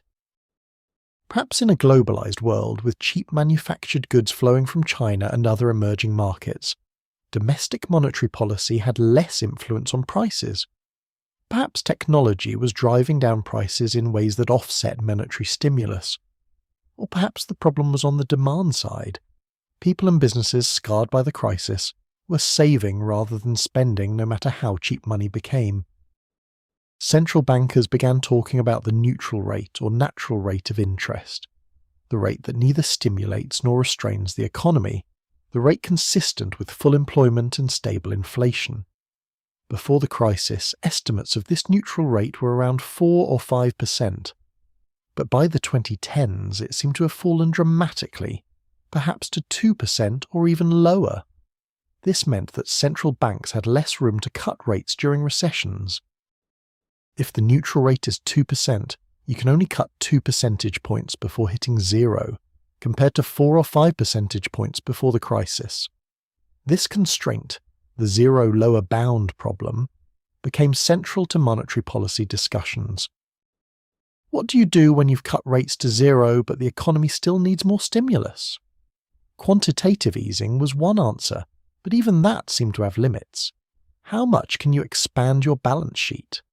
At what point do the side effects, distortions in financial markets, risks to central bank credibility, outweigh the benefits? Some economists proposed going negative, charging banks to hold reserves at the central bank, effectively negative interest rates that would encourage lending. Several European central banks tried this, with the European Central Bank pushing rates to negative 0.5%. The theory was that negative rates would encourage banks to lend rather than hoard reserves, that they would stimulate the economy just like rate cuts in positive territory. But negative rates created strange distortions. Banks struggled to pass negative rates on to depositors. Imagine being charged to keep money in your savings account, which compressed their profit margins. Some people began hoarding physical cash to avoid negative rates, which defeated the purpose. And there were complex questions about how negative rates affected pension funds, insurance companies, and other institutions that depended on interest income. Negative rates were monetary policy through the looking glass, a bizarro world where normal logic seemed inverted. The low inflation, low growth environment of the 2010s became known as quote 9, reviving a term from the 1930s. The economist Larry Summers argued that developed economies might be stuck in a prolonged period of insufficient demand, where desired saving exceeded desired investment even at very low interest rates. If this was true, monetary policy alone couldn't solve the problem. You'd need fiscal stimulus, government spending to make up for weak private demand. But many governments were constrained by high debt levels and political opposition to more spending, leaving central banks to carry the burden alone. Central banks found themselves in an impossible position. They were being asked to support economies and deliver inflation, but their traditional tools weren't working well. They couldn't raise rates because the economy was too weak and inflation too low, but staying at zero indefinitely brought its own risks. They were conducting monetary policy in what felt like a permanent emergency, unable to return to normal. This situation raised fundamental questions about what central banks could and should do. Were they being asked to achieve things beyond their power? Monetary policy can influence the economy, yes, but it can't fix structural problems like aging populations, weak productivity growth, or high inequality. It can't force businesses to invest if they see no profitable opportunities. It can't make people spend if they're worried about the future. Central banks were powerful, but they weren't omnipotent, and the post-crisis years revealed the limits of that power. The political pressures on central banks intensified during this period. With elected governments doing little to address economic weakness, people looked to central banks to fix things. But central bank policies, low interest rates, quantitative easing, had distributional consequences. They boosted asset prices, which helped people who owned stocks and houses, generally wealthier people. They hurt savers who earned little interest on deposits. They were accused of fueling inequality, of helping the rich more than the poor. Central bankers tried to explain that they weren't trying to redistribute wealth, that they were just using the tools they had to fulfill their mandates of stable prices and full employment. But the political optics were terrible. Central banks, institutions designed to be above politics, were being dragged into political controversies. Populist movements on both left and right targeted them. Some wanted central banks to do more, to directly finance government spending or forgive debts. Others wanted them to do less, to stop intervening in markets and let natural forces work. The European Central Bank faced particularly intense pressures. The euro, the single currency shared by 19 European countries, created unique challenges for monetary policy. The ECB set one interest rate for the entire eurozone, But different countries had very different economic conditions. Germany was relatively strong. Southern countries like Greece, Spain, and Italy were weak. An interest rate appropriate for Germany was too tight for Greece. An interest rate low enough to help Greece would overheat Germany. This problem became acute during the European sovereign debt crisis that followed the financial crisis. Several Eurozone countries, Greece especially, but also Ireland, Portugal, Spain, and Italy, faced soaring government borrowing costs as investors doubted their ability to repay debts. In a normal country with its own currency, the central bank can always buy government bonds, providing a backstop. But Euro countries didn't have their own central banks. They shared the ECB, which was legally prohibited from directly financing governments. Greece's crisis became existential. Should it stay in the euro, accepting crushing austerity to meet the conditions for ECB and EU support? Or should it exit, restoring its own currency and central bank but facing catastrophic financial disruption? The question of whether a country could or would leave the euro, quote 10 in the media shorthand, threatened the entire European project. If one country could leave, others might follow, and the euro itself could unravel. Mario Draghi, who became ECB president in November 2011, faced this crisis with limited tools and enormous constraints. The ECB had helped by providing liquidity to European banks, but it couldn't directly address the sovereign debt crisis without violating its mandate. Political leaders in Northern Europe, especially Germany, opposed anything that smelled like bailouts or debt monetization. Southern countries needed relief, but resented the austerity conditions imposed by northern creditors. In July 2012, with the crisis reaching a crescendo and investors fleeing Italian and Spanish bonds, Draghi gave a speech in London that would become legendary in central banking lore. In carefully chosen words, he said the ECB would do whatever it takes to preserve the euro, adding, "Believe me, it will be enough." These three words, whatever it takes, changed everything. Markets calmed immediately. Bond yields for troubled countries fell. The acute panic subsided. Draghi's pledge worked because it was credible. Investors believed the ECB would indeed do whatever was necessary, that it would find legal and political ways to support the euro, even if that meant creative interpretations of its mandate. Later, the ECB formalised this commitment through a programme called outright monetary transactions, promising to buy unlimited quantities of sovereign bonds if necessary to prevent panic. The programme was never actually used. The promise itself was enough, but it demonstrated the power of central bank credibility. Sometimes what central banks say matters more than what they do. But quote 13 also illustrated the expanding role and power of central banks in ways that made some people deeply uncomfortable. An unelected central banker, through three words, had committed the ECB to potentially unlimited action to preserve the euro. This was arguably beyond his legal authority. It was certainly beyond traditional monetary policy. Yet it was also necessary. Without it, the euro might have collapsed, causing economic catastrophe across Europe. The episode showed both the indispensability of central banks in modern economies and the troubling scope of their power. Let's think about what central banks had become by the middle of the 2010s. They were no longer just managers of short-term interest rates and guardians of price stability. They were lenders of last resort not just to banks, but to entire financial systems. They were buyers of government bonds on massive scales, blurring the line between monetary and fiscal policy. They were communicators and psychologists, managing expectations and confidence as much as money supply. They were, in some sense, the only institutions willing and able to act decisively when economic crisis struck, which gave them enormous power, but also enormous vulnerability to criticism. Central bankers themselves seemed acutely aware of this burden. In speeches and writings, Fed chairs and other central bank leaders repeatedly stressed that monetary policy couldn't do everything, that fiscal policy and structural reforms were also necessary, that they were being asked to carry too much of the load. Ben Bernanke, Janet Yellen, who succeeded him at the Fed, Mario Draghi, Mark Carney at the Bank of England, all made variations of this argument. But politicians often lack the will or ability to act, leaving central banks as the only game in town.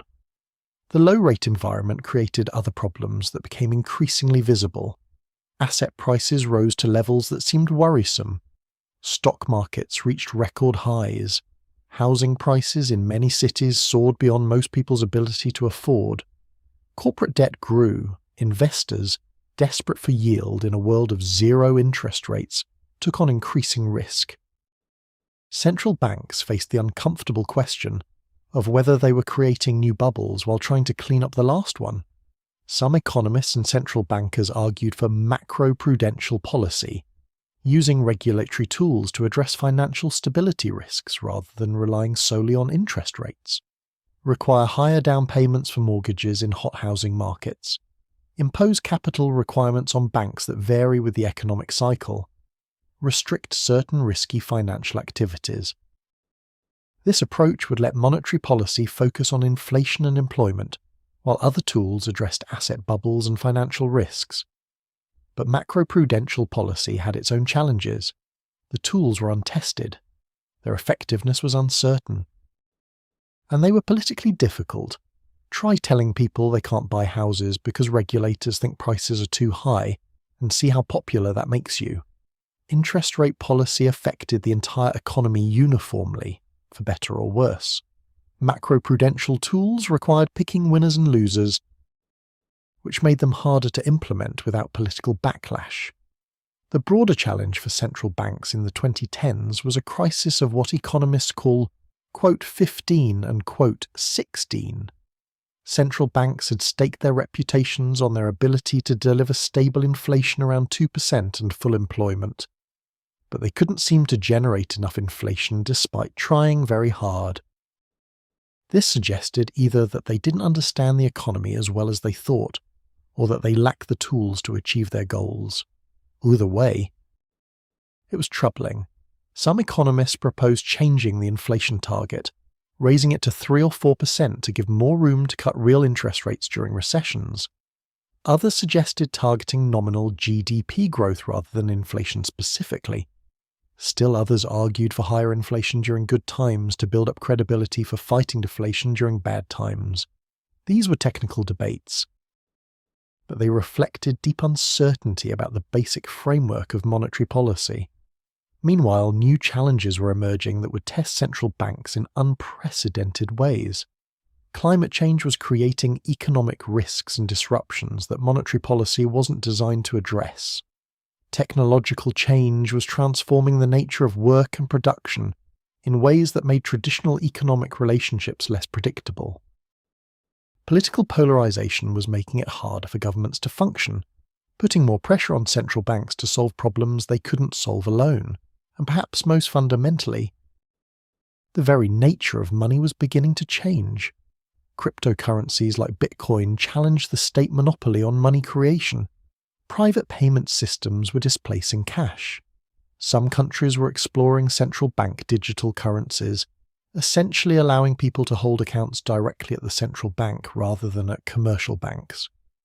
These developments raise profound questions about what money is, who should create it, and what role central banks should play in an increasingly digital economy. Central banks found themselves simultaneously asked to do more and trusted less. They were expected to manage the economy, prevent crises, maintain financial stability, support government borrowing, address inequality, and somehow remain above politics while doing all this. The contradictions were becoming unsustainable. Something would have to give, though what and how remained unclear as the 2010s drew toward their close and a new decade approached, bringing challenges that would make even the financial crisis seem manageable by comparison. The relationship between central banks and governments has always been delicate, a careful dance between independence and accountability, between technocratic expertise and democratic legitimacy. To understand why this relationship matters so much, We need to think about what happens when the balance tips too far in either direction. Imagine a central bank completely controlled by the government, with elected politicians directly deciding monetary policy. Every election, every change in administration could bring radical shifts in how money's managed. Politicians facing re-election would be tempted to lower interest rates before elections to boost growth temporarily, accepting future inflation for present prosperity. The opposition party would accuse the ruling party of manipulating the economy for political gain. Monetary policy would become just another political football, tossed back and forth, with no consistency or credibility. This isn't hypothetical. Many countries have experimented with politically controlled central banks, and the results have usually been poor. Politicians have short time horizons, focused on the next election. Sound monetary policy often requires accepting short-term pain for long-term stability, which politicians are reluctant to embrace. The temptation to print money to finance government spending is strong, and when governments directly control money creation, they often can't resist that temptation. The result is inflation, sometimes hyperinflation, and the destruction of the currency's value. But now imagine the opposite extreme. A central bank completely independent of democratic control, accountable to no one, free to make decisions affecting millions of lives without any input from elected representatives. This creates different problems. Who elected these central bankers? What gives them the right to make decisions that profoundly affect employment, housing affordability, wealth distribution? If they make mistakes, who can hold them accountable? If they serve narrow interests rather than the public good, who can stop them? The challenge is finding the right balance, enough independence that central banks can make difficult decisions without political interference, but enough accountability that they remain democratically legitimate and responsive to public welfare. Different countries have struck this balance differently, but certain principles have emerged as widely accepted. Most modern central banks have operational independence. They can set interest rates and conduct monetary policy without day-to-day political interference. Politicians can't call up the central bank governor and demand lower rates before an election. The central bank makes decisions based on its assessment of economic conditions and its legal mandate, not based on what the ruling party wants. This independence is considered essential for credibility. If markets think monetary policy is driven by politics rather than economics, they won't believe central bank commitments, and policy becomes less effective. But central banks are not independent in their goals, only in their tools. Elected governments set the central bank's mandate, its objectives and legal responsibilities. In the United States, Congress has given the Federal Reserve a dual mandate: promote maximum employment and stable prices. In many other countries, the mandate focuses primarily on price stability, usually with an explicit inflation target around 2%. The central bank has independence in pursuing these goals, but not in choosing the goals themselves. Central banks are also accountable through various mechanisms. They report regularly to elected legislatures. Their officials testify before Congress or Parliament, explaining their decisions and defending their actions. They publish detailed minutes of their policy meetings, making their reasoning transparent. They are subject to audits of their financial operations. They can be restructured or have their powers changed through legislation. This accountability is meant to ensure that independence doesn't become immunity from democratic oversight. The appointment process for central bank leaders is crucial to this balance. In the United States, the President nominates Federal Reserve Board members, including the chair, and the Senate confirms them. They serve fixed terms, 14 years for board members, though most don't serve the full term, that don't align with presidential or congressional terms, insulating them somewhat from electoral cycles.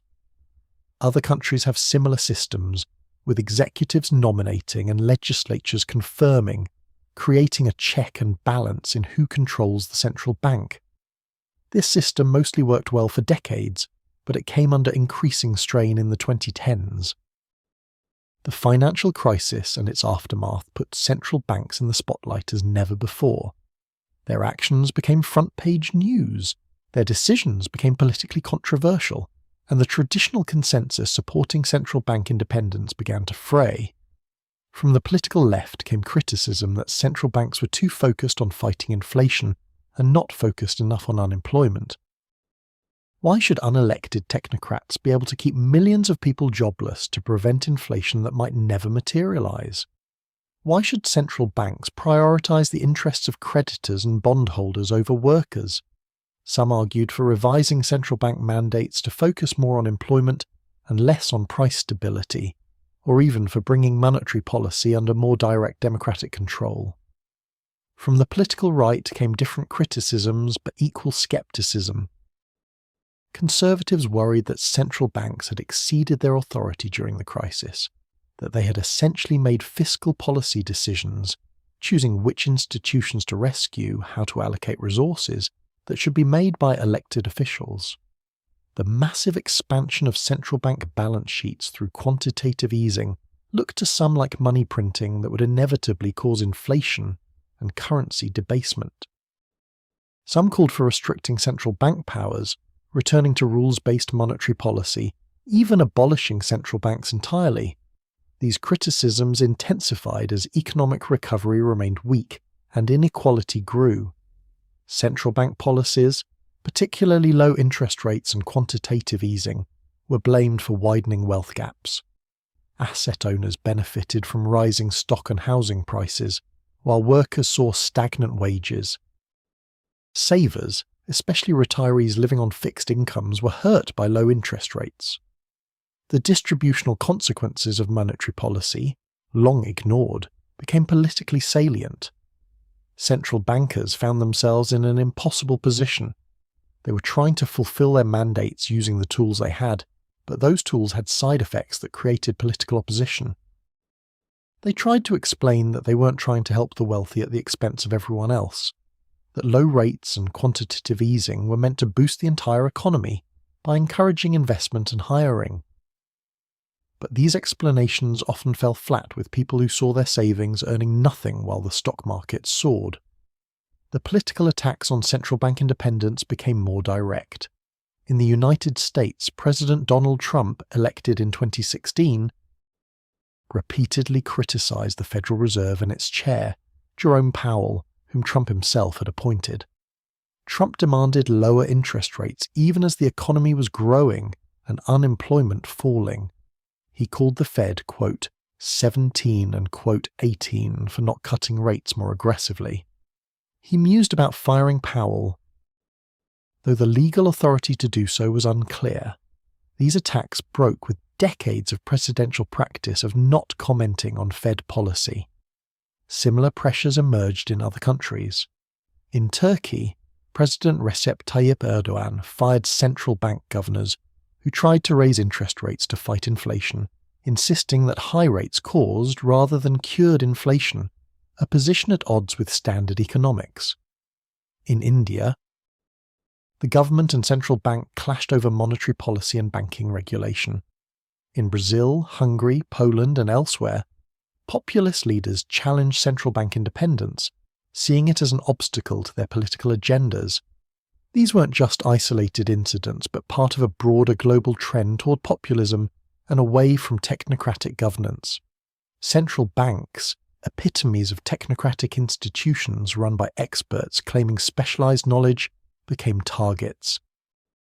Why should unelected elites in central banks have more power than the people's elected representatives? This question, asked in bad faith by some politicians but reflecting genuine concerns for others, threatened the post-World War II consensus supporting independent central banks. The debate over modern monetary theory, or MMT, which gained prominence in the late 2010s, illustrated these tensions. MMT, a heterodox economic framework, argued that governments that control their own currency can never involuntarily default on debt, that they can always print money to pay obligations. Therefore, MMT proponents said, fiscal policy should be much more expansive, with government spending limited only by inflation, not by debt levels. Monetary policy should be subordinated to fiscal policy, with central banks keeping interest rates low to support government borrowing. MMT was controversial within economics, with most mainstream economists sceptical of its claims, but it gained political traction, particularly on the left, because it seemed to offer a way to finance ambitious social programs without worrying about debt. To central bankers and orthodox economists, MMT looked dangerously like a recipe for high inflation or even hyperinflation. To MMT advocates, the orthodox view looked like unnecessary austerity that kept unemployment higher than necessary. This debate wasn't just academic. It was about fundamental questions. Who controls money creation? Should central banks remain independent institutions focused on price stability, or should monetary policy be integrated with fiscal policy to achieve broader social goals? These questions had been settled in favour of independent central banks for decades, but they were being reopened and the answers were no longer certain. Central banks tried to defend their independence while also acknowledging legitimate criticisms. Jerome Powell, the Fed chair, emphasized in speeches that the Fed was accountable to Congress and the American people, that it took its responsibility seriously, that it welcomed feedback even when that feedback was critical. But he also insisted that independence in setting monetary policy was essential, that political control of interest rates would lead to poor outcomes. This was a delicate balancing act. Remain responsive without yielding core independence. Some central banks experimented with new ways of engaging with the public to build support and understanding. The Bank of England launched extensive public outreach, with officials giving talks in communities around the country, not just to financial audiences but to ordinary people. The European Central Bank created youth panels and listening tours. The Federal Reserve expanded its community development work and published research on inequality and financial inclusion. These efforts reflected recognition that central banks couldn't afford to be distant and aloof, that they needed public understanding and support to maintain their independence. But public engagement had limits. Monetary policy is genuinely complex and technical. Explaining why negative interest rates might help the economy or how quantitative easing works requires more patience than most people have. And some aspects of central banking probably shouldn't be subject to popular vote. Imagine if interest rate decisions were made by referendum, with campaigns funded by interest groups. The tension between technocratic expertise and democratic accountability couldn't be resolved simply by better communication. The relationship between fiscal and monetary policy became increasingly fraught in the 2010s. With interest rates at or near zero, monetary policy was running out of ammunition. Central bankers repeatedly said that fiscal policy, government spending and taxation needed to do more. But in many countries, political gridlock or debt concerns prevented significant fiscal action. This left central banks as the _19 asked to support economies with tools that were increasingly ineffective. Some economists began arguing for closer coordination between fiscal and monetary policy. For the central bank to directly finance government spending in certain circumstances, this _20 or _21, where the government spends money that the central bank creates and never needs to be repaid, violated long-standing taboos. It looked too much like the path to inflation or hyperinflation. But with conventional tools exhausted and fiscal policy paralysed, heterodox ideas gained hearing. Central bankers generally resisted these ideas, worried about losing independence and credibility. If the central bank starts financing government spending directly, how does it remain independent? How does it resist political pressure for more and more financing? The line between monetary and fiscal policy, already blurred by quantitative easing and other unconventional tools, would effectively disappear.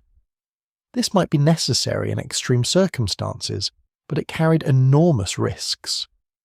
The COVID-19 pandemic, beginning in early 2020, would bring these tensions to a head in ways no one anticipated.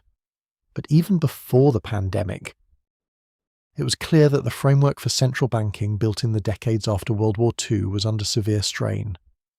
The assumption that independent central banks focusing on price stability could deliver prosperity seemed increasingly questionable.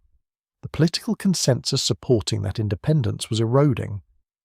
The tools central banks had relied on seemed less effective, and the challenges they faced, from climate change to inequality to technological disruption, seemed to require responses.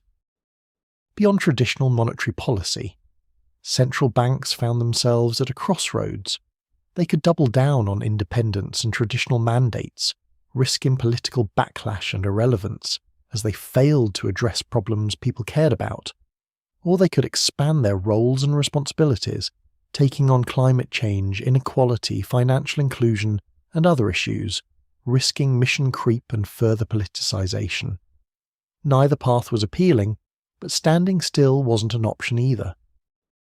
This uncertainty about the future of central banking reflected deeper uncertainty about economic systems and governance in the 21st century.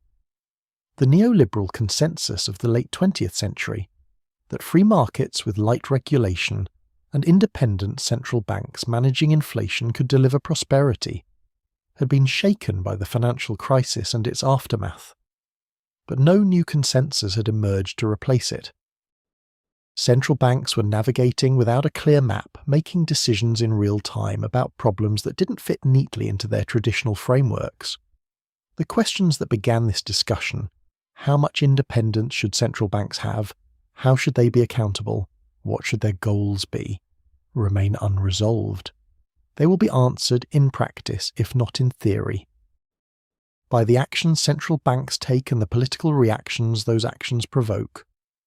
The quiet power that central banks accumulated over decades is being tested, challenged, questioned. Whether they can maintain that power while adapting to new realities, whether the institution of independent central banking can survive in its current form, remains to be seen. Let that uncertainty rest with you. The recognition that even institutions that seem permanent and powerful are actually fragile, dependent on continued belief in their legitimacy and effectiveness, always evolving or failing to evolve in response to new challenges. The nature of money itself is changing, and central banks are struggling to keep up with transformations that challenge everything they thought they understood about their role in the economy. For most of their history, central banks have had a monopoly, or near monopoly, on creating money.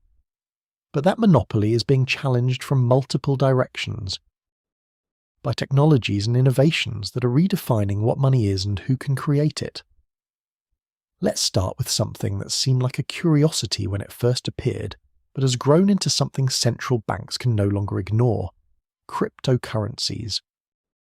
In 2008, the same year the financial crisis reached its peak, someone using the pseudonym Satoshi Nakamoto published a paper describing Bitcoin, a digital currency that would operate without any central authority, without any government or central bank backing it. The idea was radical. Bitcoin would be created through a process called mining, where computers solve complex mathematical problems. The supply would be limited. Only 21 million bitcoins would ever exist, making it impossible for any central bank or government to inflate the currency by creating more. Transactions would be recorded on a distributed ledger called a blockchain, visible to everyone but controlled by no one. The entire system would operate peer-to-peer, without intermediaries, without banks, without central banks. For several years, Bitcoin remained largely the province of computer enthusiasts, libertarians who distrusted government-controlled money, and unfortunately, criminals who appreciated its pseudonymity for illegal transactions. But gradually, Bitcoin and other cryptocurrencies gained wider attention. Their value soared. Bitcoin went from being essentially worthless to reaching nearly $20,000 per coin in December 2017, before crashing, then rising again to surpass $60,000 in 2021. Millions of people bought cryptocurrencies, some as investments, others believing they represented the future of money. Central bankers watched this development with a mixture of skepticism and concern. Most were dismissive of cryptocurrencies as actual money. Bitcoin was too volatile to be a useful store of value. A currency that can double or halve in value in weeks isn't reliable for saving. It was too slow and expensive to be an efficient medium of exchange. Bitcoin could only process about 7 transactions per second, compared to tens of thousands for traditional payment systems, and transaction fees could spike to tens of dollars. And it consumed enormous amounts of energy, with Bitcoin mining alone using as much electricity as entire countries. But even if cryptocurrencies themselves weren't threatening central banks' monopoly on money, the technology behind them, blockchain and distributed ledgers, pointed toward possible futures where intermediaries like banks and central banks became less necessary. If people could transact directly with each other, storing value in digital wallets rather than bank accounts, what role remained for the financial system that central banks oversee? More immediate concerns came from quote 22, cryptocurrencies designed to maintain stable value by being backed by traditional assets. Tether, USD Coin, and others claim to be backed one-to-one by dollars or other assets, giving them stability that pure cryptocurrencies lacked. These seemed more plausible as actual money for transactions, and their growth raised questions about regulation and oversight. If millions of people start holding significant wealth in stablecoins issued by private companies, how does monetary policy work? How can central banks influence the economy through interest rates if money increasingly exists outside the banking system they control? The most significant threat to central bank dominance came not from cryptocurrency enthusiasts but from giant technology companies. In June 2019, Facebook announced plans for Libra, a digital currency that would be available to Facebook's billions of users worldwide. Libra would be a stablecoin backed by a basket of major currencies, governed by an association of companies, and designed for easy use in payments and transactions across Facebook's platforms. The reaction from central banks and regulators was swift and negative. A digital currency available to a quarter of the world's population, controlled by a private company rather than governments, could undermine monetary sovereignty. If people in countries with unstable currencies started using Libra instead of their national currencies, those countries would lose the ability to conduct monetary policy. Even in developed countries, widespread adoption of Libra could make interest rates less effective as a policy tool. And there were concerns about privacy, money laundering, consumer protection, and Facebook's trustworthiness given its track record on user data. Under intense pressure, Facebook scaled back its plans, renaming the project Diem and proposing a more limited scope. But the episode forced central banks to confront an uncomfortable reality. If they didn't provide modern, efficient digital payment systems, private companies would, and that could fundamentally shift power away from central banks toward private entities. This realization accelerated central bank exploration of their own digital currencies, what came to be called central bank digital currencies, or CBDCs. The idea was to create digital money issued directly by central banks, combining the efficiency and convenience of cryptocurrencies with the stability and legitimacy of central bank-backed money. Citizens could hold accounts or digital wallets directly at the central bank, or access CBDC through intermediaries like banks, but the money would be a direct liability of the central bank, just like physical cash. China took the lead in CBDC development. The People's Bank of China began piloting the digital yuan in several cities, allowing selected users to make payments using a central bank app. The motivations were partly technological, providing a modern payment system, but also geopolitical. A digital yuan could eventually challenge the dollar's dominance in international transactions, especially if integrated into China's Belt and Road Initiative and adopted by trading partners. Other central banks accelerated their own research. The European Central Bank studied a digital euro. The Bank of England explored a digital pound. The Federal Reserve, characteristically cautious, researched the implications without committing to issuance. Sweden's Riksbank, facing a rapid decline in cash use, seriously considered an e-krona to ensure public access to central bank money. The Bahamas actually launched a CBDC, the sand dollar, in October 2020, becoming the first country to fully deploy a digital currency. But CBDC implementation raised profound questions that went far beyond technology. How would it affect commercial banks? If people could hold money directly at the central bank, why would they keep it in bank accounts? Banks depend on deposits to make loans. If deposits fled to the central bank during crises or even in normal times, the entire fractional reserve banking system could be disrupted. Central banks would have to carefully design CBDCs to avoid disintermediating banks, perhaps by limiting how much individuals could hold, or by making CBDC less attractive than bank deposits for storing large amounts. Privacy was another thorny issue. Cash transactions are anonymous. When you buy something with paper money, no one except you and the seller knows about it. But digital transactions leave records. A CBDC could allow central banks to track every transaction by every citizen, creating surveillance possibilities that made civil libertarians deeply uncomfortable. Central banks promised to design privacy protections into CBDCs, but this required balancing privacy against legitimate needs to prevent money laundering, terrorism financing, and tax evasion. Where to draw that line was more a political question than a technical one. CBDCs also raise questions about financial inclusion. In developing countries, many people lack access to traditional banking but have mobile phones. A CBDC accessible through phones could bring them into the formal financial system. But it could also exclude people without phones or digital literacy. And it could create new forms of control. Governments could potentially program restrictions into digital money, preventing it from being used for certain purposes or by certain people. This could be used for legitimate policy goals or for oppression, depending on the government. The discussion of new forms of money highlighted how rapidly the technological landscape was changing and how ill-prepared existing frameworks were to handle that change. Central banks had evolved to oversee banks and manage currencies in a world of physical cash and paper-based banking.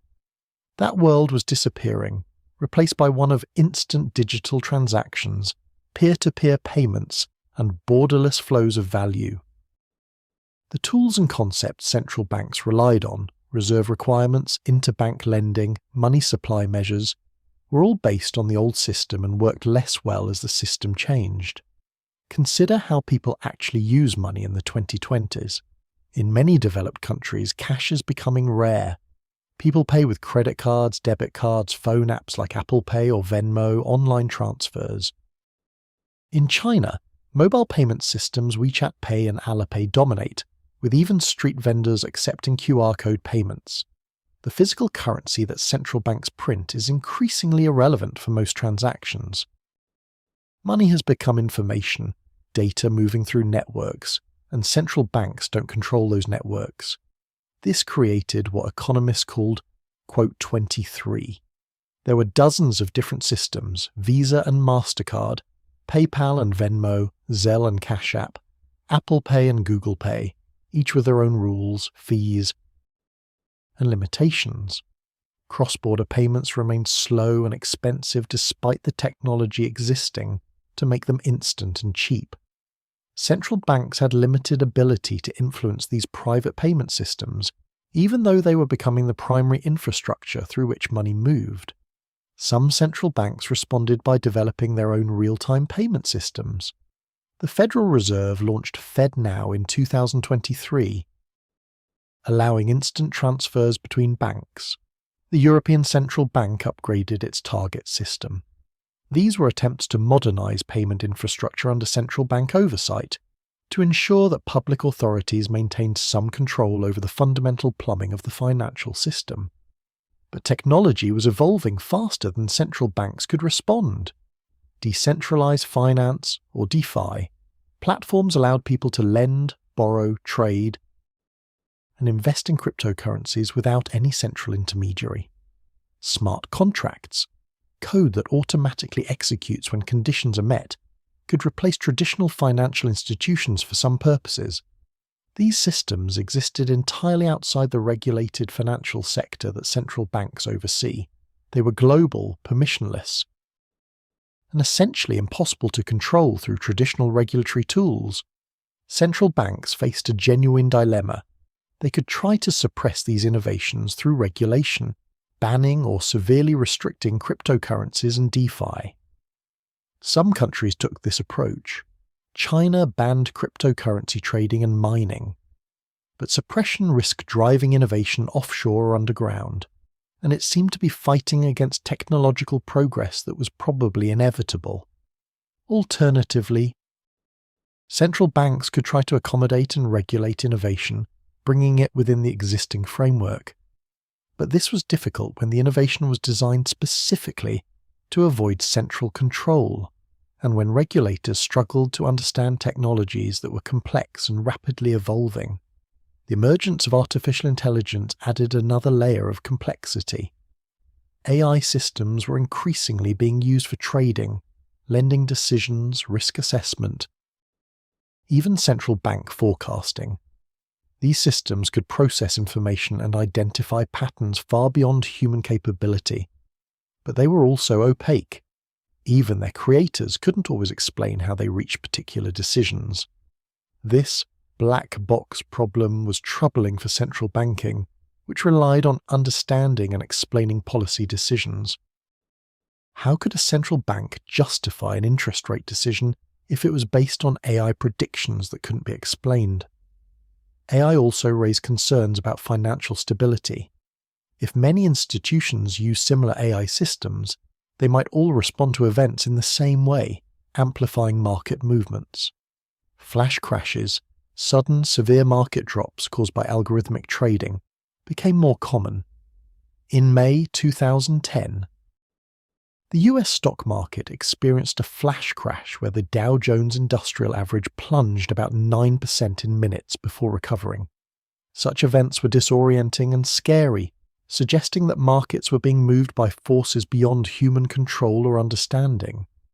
Central banks tried to keep up with technological change, hiring data scientists and technologists, creating innovation labs, experimenting with new tools. The Bank for International Settlements, which serves as a bank for central banks and a forum for cooperation, created an innovation hub to explore applications of new technologies to central banking. But central banks were fundamentally conservative institutions, built for stability rather than rapid innovation. And they struggled to match the pace of change in the private sector. Climate change represented another challenge that forced central banks to think beyond their traditional mandates.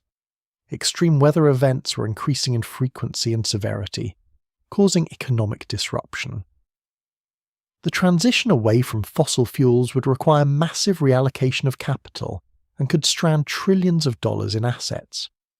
Some central banks began incorporating climate risks into their work, requiring banks to stress test their portfolios against climate scenarios, restricting lending to carbon-intensive industries, or even buying green bonds as part of quantitative easing. But this expansion into climate policy was controversial. Was it really a central bank's job to address climate change? That seemed like a political question that should be answered by elected governments, not technocratic central bankers. If central banks started using their tools to favour certain industries or technologies for environmental reasons, weren't they making political choices about how society should develop? And weren't they exceeding their mandates, which generally focused on price stability and employment, not environmental goals? Central bankers responded that climate change posed direct risks to financial stability and price stability, making it relevant to their core mandates. A climate-driven disaster could cause bank failures. The transition to clean energy would affect inflation and employment. Ignoring climate change wasn't neutral. It was a choice to let those risks build unchecked. But this argument didn't fully satisfy critics who saw central banks as overreaching, taking on responsibilities that belonged to other institutions. These debates about digital currencies, new payment technologies, AI, climate change, all reflected a deeper question about what central banks are and should be in the 21st century. Are they narrow technical institutions focused solely on interest rates and money supply? Or are they broad guardians of economic and financial stability, responsible for addressing any major risk to the economy? The answer matters enormously because it determines what powers central banks should have, how they should be governed, and who should make decisions about their scope and mission. The world that central banks were designed for, one of physical cash, regulated banks, relatively simple financial instruments, clearly bounded national economies, no longer exists. We live in a world of digital money, shadow banking, complex derivatives, global financial flows, and challenges like climate change that don't respect national borders. Central banks are trying to adapt, to develop new tools and approaches, to expand their understanding and capabilities. But it's not clear they can evolve fast enough or whether the basic model of the central bank remains viable in this transformed landscape. As you think about the future of money and central banking, consider this. Money is ultimately whatever we collectively agree has value. For centuries, that's been government-issued currency backed by central banks. But if large numbers of people decide that cryptocurrencies or stablecoins or some new technology is a better form of money, they can simply start using it instead. Central banks have power only as long as people accept their money and their authority. That acceptance has been taken for granted for so long that it's easy to forget it's not automatic, not permanent, not guaranteed. The quiet power of central banks rests on collective belief, and in a world of rapid technological change and declining trust in institutions, that belief can no longer be assumed. The story of central banking is inseparable from the story of crises. Every major evolution in how central banks operate, every expansion of their powers, every shift in their understanding of their role has come in response to some breakdown. Some moment when the existing framework proved inadequate. The Great Depression taught that central banks must act aggressively as lenders of last resort. The stagflation of the 1970s taught that controlling inflation requires independence and credibility. The financial crisis of 2008 taught that central banks need unconventional tools and must look beyond traditional banks to the entire financial system. And then came the COVID-19 pandemic. A crisis unlike any other in living memory, one that would test central banks in ways that no previous crisis had, forcing them to deploy every tool they possessed and invent new ones on the fly, all while operating in conditions of radical uncertainty about both the disease and the economy. The pandemic began quietly. Reports in late 2019 of a novel coronavirus in Wuhan, China, concerning but distant. By January 2020, the virus was spreading internationally. By February, it was clear that a global pandemic was unfolding, and in March, as governments around the world imposed lockdowns to slow the virus's spread, the economic impact became catastrophic. This was unlike any recession or financial crisis central banks had dealt with before. Previous crises were fundamentally about confidence, about panic in financial markets, about credit freezing and spending collapsing because people were afraid. Central banks could address those problems by providing liquidity, by reassuring markets, by making credit available and cheap.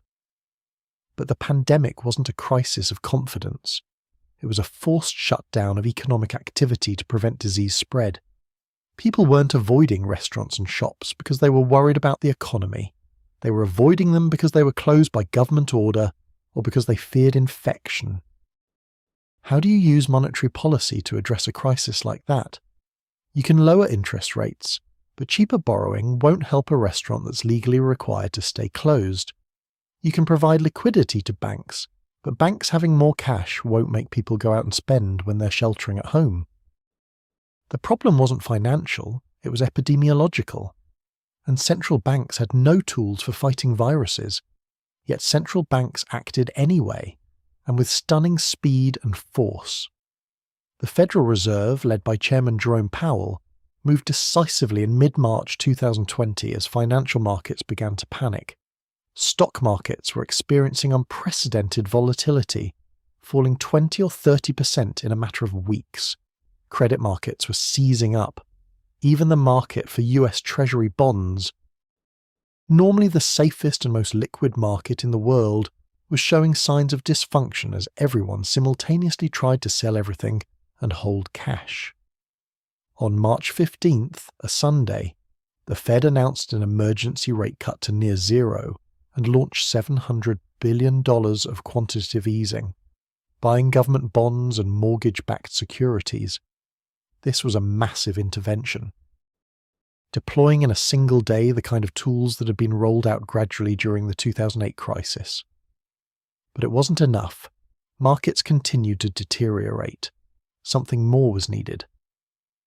Over the following weeks, the Fed created a series of emergency lending facilities, each with an alphabet soup acronym, each designed to support a different market or institution. The Commercial Paper Funding Facility to support short-term business borrowing, the Primary Dealer Credit Facility to provide funding to major financial institutions, the Money Market Mutual Fund Liquidity Facility to prevent runs on money market funds, the Primary Market Corporate Credit Facility and Secondary Market Corporate Credit Facility to support corporate bond markets, buying both newly issued bonds and existing ones. These programs were extraordinary in scope. The Fed was going far beyond its traditional role of supporting banks and government bond markets. It was directly intervening in corporate credit markets, essentially backstopping private borrowing. It was in effect ensuring that large corporations could borrow even in the midst of a pandemic-driven economic collapse. This was a dramatic expansion of the Fed's role, one that raised questions about whether it was exceeding its authority and about the distributional consequences, helping big corporations while many small businesses struggled. But the Fed went even further. In April 2020, it announced the Main Street Lending Program to support lending to small and medium-sized businesses, the Municipal Liquidity Facility to support state and local governments facing budget crises, and even programs to support auto loans and credit card debt through asset-backed securities markets. The Fed was trying to support every part of the credit system, to prevent the pandemic from causing a financial crisis on top of a health crisis.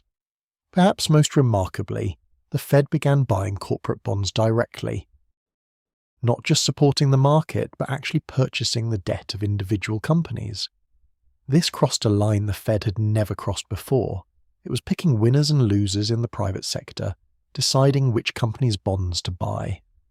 The Fed tried to minimize this by buying index funds and following rules-based approaches, but it was still unprecedented intervention in the allocation of credit in the economy. Central banks around the world took similar actions.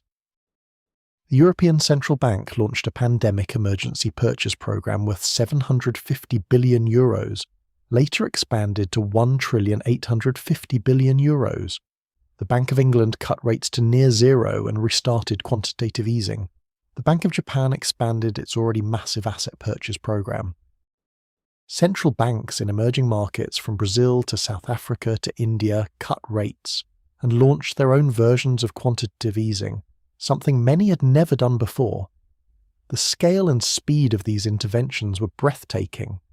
Central banks deployed more stimulus in weeks than they had in years during the financial crisis.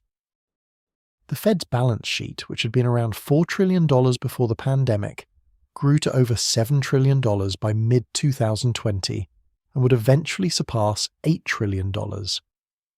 Other central banks saw similar expansions.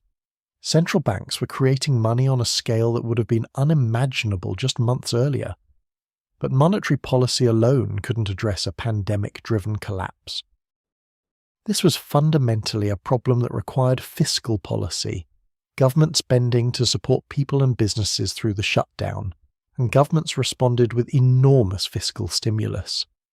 In the United States, Congress passed the CARES Act in March 2020, a $2 trillion relief package including direct payments to individuals, expanded unemployment benefits, and support for businesses through the Paycheck Protection Program. This would be followed by additional stimulus packages totaling trillions more. Other countries implemented similar programs. The United Kingdom introduced furlough schemes paying workers' wages so businesses didn't have to lay them off. Germany expanded its Kurzarbeit system of reduced working hours with government wage support. Countries around the world adopted unprecedented peacetime fiscal stimulus, running deficits that would have been considered reckless just a year earlier. The combination of massive monetary and fiscal stimulus worked, at least in the narrow sense of preventing complete economic collapse. Financial markets stabilized, credit continued to flow, businesses that would have failed immediately survived, at least temporarily. Unemployment spiked but didn't reach Depression-era levels.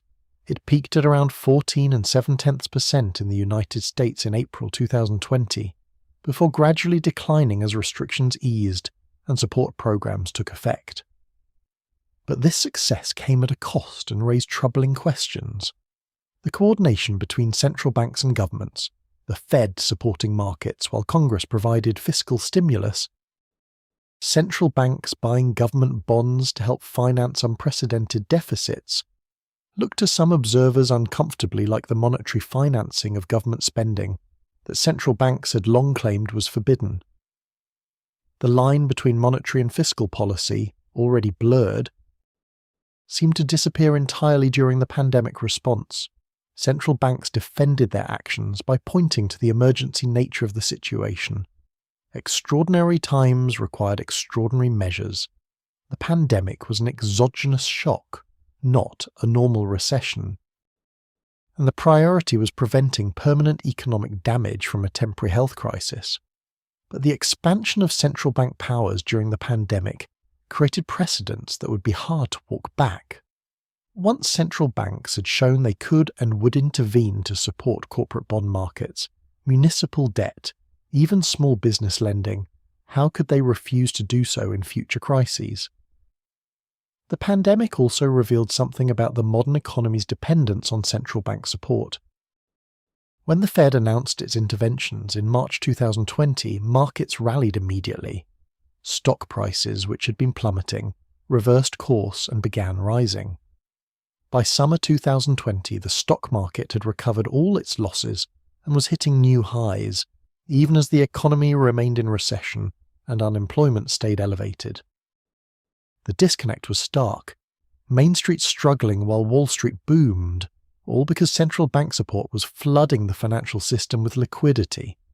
This divergence between financial markets and the real economy intensified existing concerns about inequality and the distributional effects of monetary policy. People who owned stocks benefited enormously from central bank interventions. Those who didn't, generally poorer people, saw little direct benefit. The pandemic made this worse because lockdowns affected different groups very differently.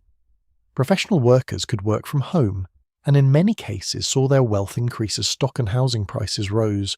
Service workers in restaurants, hotels, retail faced layoffs and couldn't work remotely. The pandemic and the policy response both seemed to exacerbate inequality rather than alleviating it.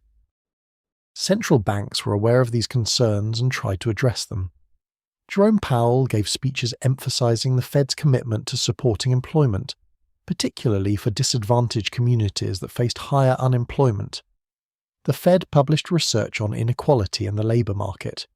But these gestures couldn't change the fundamental fact that monetary policy works through financial markets and asset prices, which inevitably means it affects wealthier people more directly. As the pandemic continued through 2020 and into 2021, another consequence of the massive stimulus began to emerge: inflation. For over a decade, central banks had struggled to generate enough inflation, keeping rates near zero and buying trillions in assets, but consistently falling short of their 2% targets. But by mid-2021, inflation was rising. By late 2021, it was rising rapidly. By 2022, inflation in the United States exceeded 9%, the highest in 40 years. Other developed countries saw similar spikes, with Eurozone inflation reaching double digits. The causes of this inflation were debated. Supply chain disruptions from pandemic-related shutdowns reduced the availability of goods. The shift from spending on services to spending on goods, people buying things for their homes instead of going out, strained production and logistics. Labour shortages developed in some sectors as workers left jobs and didn't return, pushing up wages. Energy prices spiked, partly from the pandemic's uneven recovery and partly from geopolitical events, particularly Russia's invasion of Ukraine in February 2022. But the massive monetary and fiscal stimulus also played a role. Trillions of dollars of newly created money, trillions more in government spending, had flooded into economies. Demand was strong. People had savings from stimulus checks and reduced spending during lockdowns. And they wanted to spend it. The combination of strong demand and constrained supply inevitably pushed prices up. The question was whether this inflation was, quote, 25, a temporary result of pandemic disruptions that would fade as supply chains normalized, or something more persistent that required policy response. Central banks initially leaned toward the transitory view. In 2021, Fed officials repeatedly said inflation would prove temporary, that it was driven by specific pandemic-related factors that would resolve. But as inflation persisted and accelerated, this view became untenable. By late 2021, it was clear that inflation wasn't going away on its own. Central banks faced a painful reality. They needed to tighten policy, to raise interest rates and reduce stimulus, even though the economy was still recovering from the pandemic and many people remained vulnerable. The Federal Reserve began raising interest rates in March 2022, the first increase since 2018, but the initial hikes were modest, quarter-point increases, cautious steps. As inflation continued to accelerate, the Fed accelerated its pace, implementing 3 quarter-point increases in June, July and September 2022, the largest rate hikes in decades. By the end of 2022, the federal funds rate had gone from near zero to over 4%, a dramatic tightening in less than a year. The Fed was also reducing its balance sheet, allowing bonds to mature without replacement, pulling money out of the economy. Other central banks followed similar paths. The Bank of England raised rates aggressively. The European Central Bank, which had been slower to acknowledge inflation as a problem, eventually began tightening as well. Even the Bank of Japan, which had fought deflation for decades and welcomed any inflation, began to shift its stance as prices rose. But this tightening risked triggering recession. Higher interest rates meant more expensive mortgages, auto loans, business borrowing. They reduced asset prices. Stock markets fell sharply in 2022 as rates rose. They threatened to cause financial instability. In March 2023, Silicon Valley Bank failed, partly because rising rates had reduced the value of its bond holdings, triggering a classic bank run. Other regional banks faced stress. The financial system, which had grown accustomed to ultra-low rates, struggled to adjust to higher ones. Central banks were back in the familiar but painful position of choosing between fighting inflation and supporting growth and employment. The playbook from the Volcker era said to prioritize inflation, to raise rates as high as necessary to bring inflation under control regardless of the pain. But politically and socially this was difficult. Memories of the pandemic were fresh. People had suffered enough, and deliberately causing recession to fight inflation seemed cruel. Yet central banks proceeded, knowing that allowing inflation to become embedded in expectations would require even more painful tightening later. Jerome Powell explicitly invoked Volcker's legacy, saying the Fed wouldn't repeat the mistake of the 1970s when the Fed eased too soon and allowed inflation to persist. This was central banking's perpetual tragedy. Doing the right thing for the long term often meant causing pain in the short term, and explaining why this pain was necessary was never easy. The pandemic and its aftermath revealed how much modern economies depend on central banks and how constrained central banks are in what they can actually accomplish. They can provide liquidity and lower interest rates, but they can't fix supply chains or end a pandemic. They can support financial markets but can't directly help people losing their jobs or homes. They can create money but can't control where that money goes or how it affects different groups. They can fight inflation but only by causing unemployment and reduce growth. These limitations had always existed, but the pandemic made them starkly visible. Central banks had done everything they could, deploying every tool, creating new programs, coordinating with governments. And still, millions of people suffered, inequality widened, and eventually inflation surged anyway. Central banks remained indispensable. Without their actions, outcomes would have been worse, but they were far from omnipotent. The institution that had accumulated such quiet power over the 20th century confronted the limits of that power in the 21st.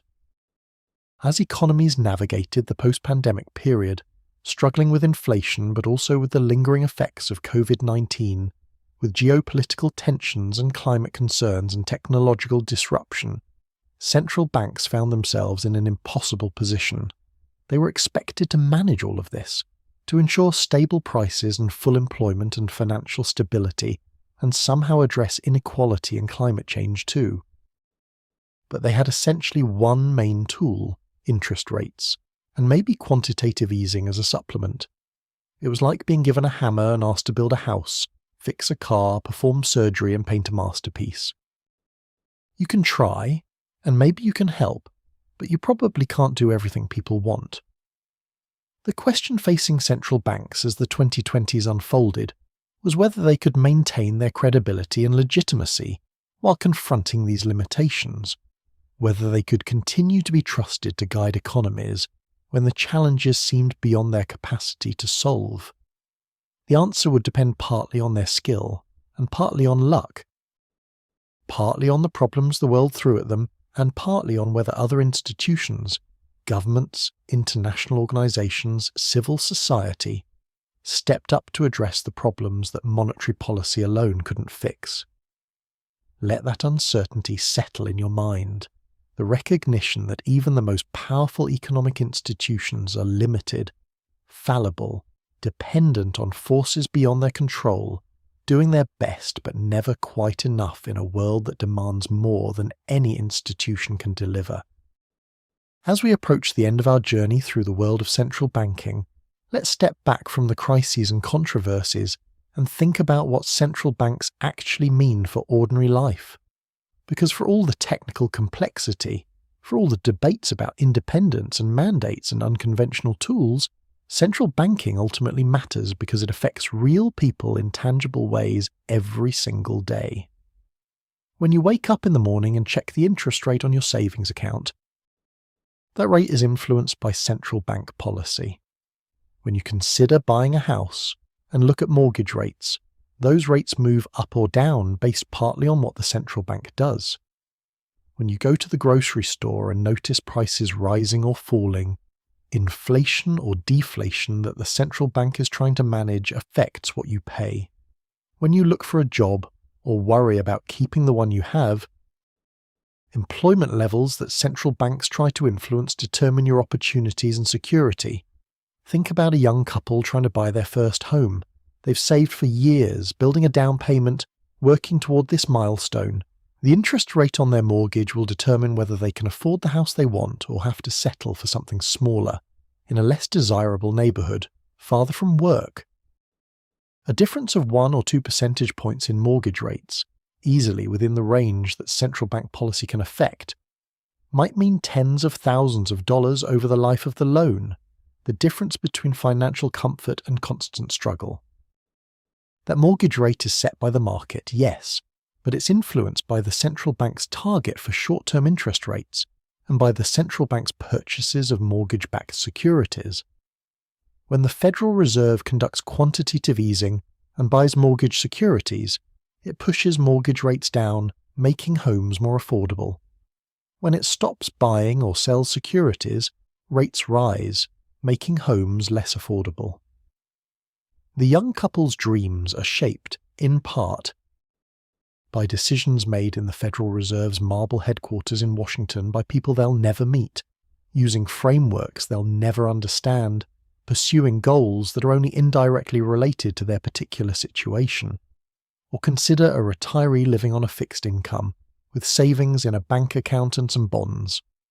This person has worked their entire life, saved diligently, and is now trying to live on the interest from those savings.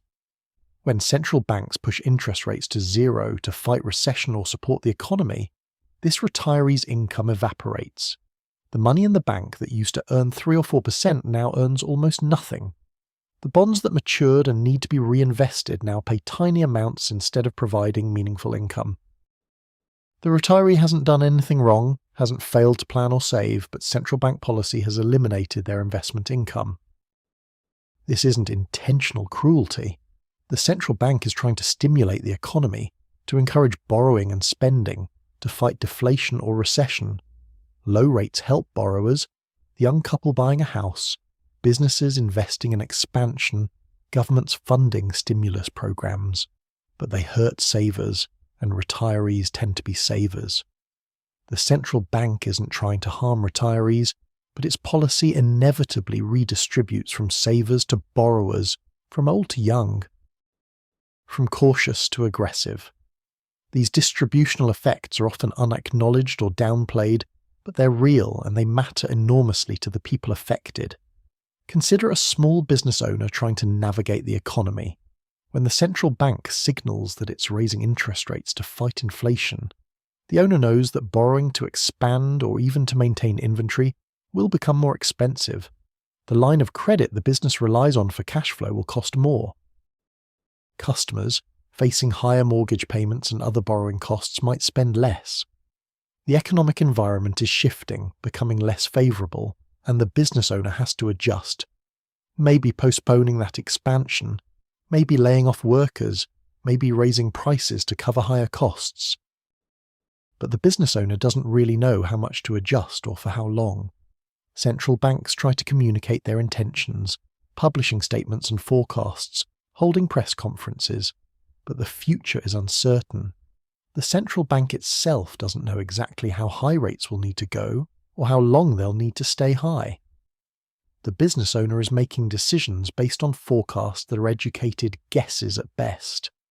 Mistakes are inevitable, expanding too much or too little, hiring or firing at the wrong time, misjudging how customers will respond. These mistakes can mean the difference between success and failure for the business. Think about a worker in manufacturing, someone whose job depends on whether their company is competitive in global markets. Exchange rates, the relative value of different countries' currencies, are influenced by central bank policies. When the Federal Reserve raises interest rates while other central banks keep rates low, the dollar tends to strengthen. A stronger dollar makes American exports more expensive for foreign buyers and makes imports cheaper for Americans. This helps American consumers buying imported goods but hurts American manufacturers trying to export. The worker's job might be eliminated not because of anything the company did wrong, but because central bank policy shifted exchange rates in ways that made production in America less competitive. These examples illustrate something important. Central bank policy creates winners and losers, even when it's well-intentioned and well-executed. Lowering interest rates helps borrowers, but hurts savers. Raising rates does the opposite.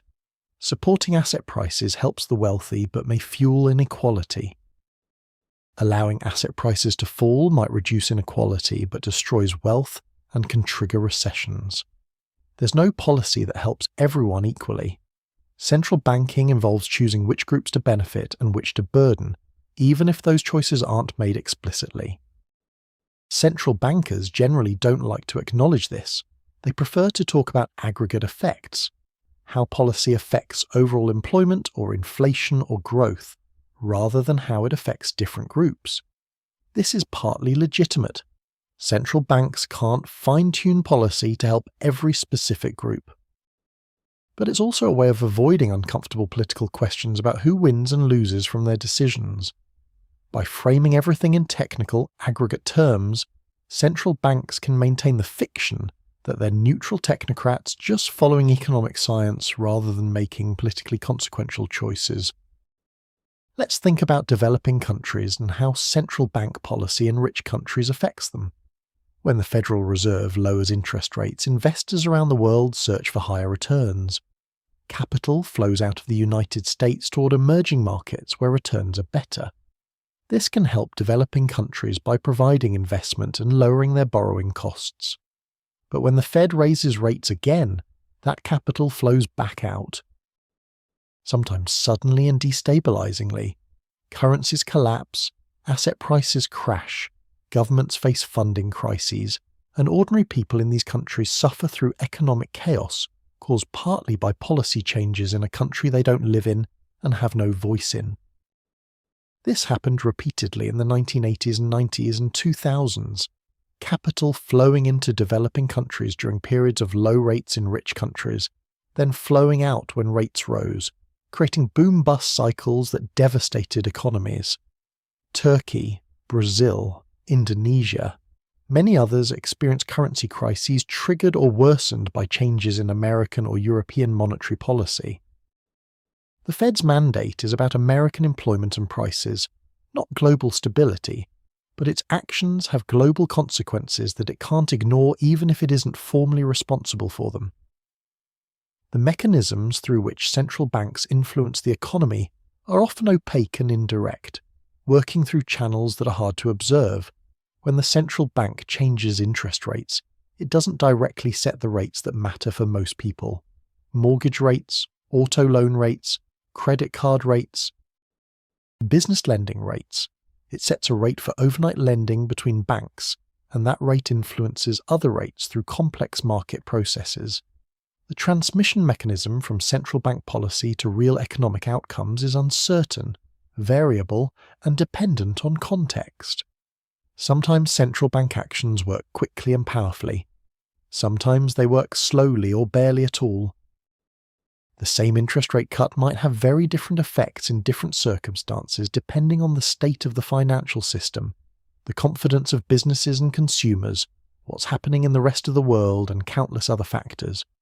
This uncertainty means that central banking is as much art as science, requiring judgment and intuition that can't be reduced to formulas or models.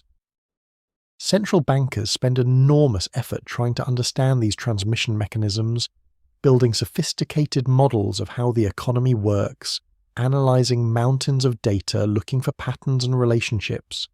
The Federal Reserve employs hundreds of PhD economists doing research. Other central banks have similar research operations. This research has generated genuine insights and improved policy over time. But it has also revealed how much we still don't understand, how many aspects of the economy remain mysterious or unpredictable. The humility this should inspire is sometimes lacking.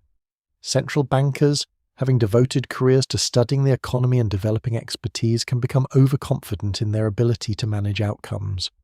They can start to believe that with the right models and data and tools, they can fine-tune the economy, hitting precise targets for inflation and unemployment. This hubris was evident in the Great Moderation period before the 2008 crisis, when central bankers thought they had solved the problem of economic instability.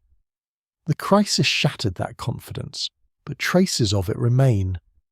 Let's think about what we want from central banks and what's reasonable to expect. At minimum, we want them to maintain the basic stability of the monetary system, to ensure that money retains value over time, that financial panics don't destroy the economy, that the payment system continues to function. This is the core function that led to central banks being created in the first place, and it remains essential. A currency that loses value rapidly or unpredictably makes economic planning impossible. A financial system prone to panics can destroy prosperity. These are catastrophic failures that central banks can and should prevent. Beyond this minimum, we might want central banks to actively manage the economy, to smooth out business cycles, to keep unemployment low, to foster conditions for growth. This is more ambitious and more controversial. Can central banks actually do this? The evidence is mixed. They can probably moderate recessions and prevent them from becoming depressions. They can probably keep inflation from spiraling out of control. but can they deliver perpetual full employment and steady growth? The experience of the past decade suggests not, or at least not without help from fiscal policy and other institutions. We might also want central banks to address problems like inequality or climate change that have economic dimensions. This is even more controversial.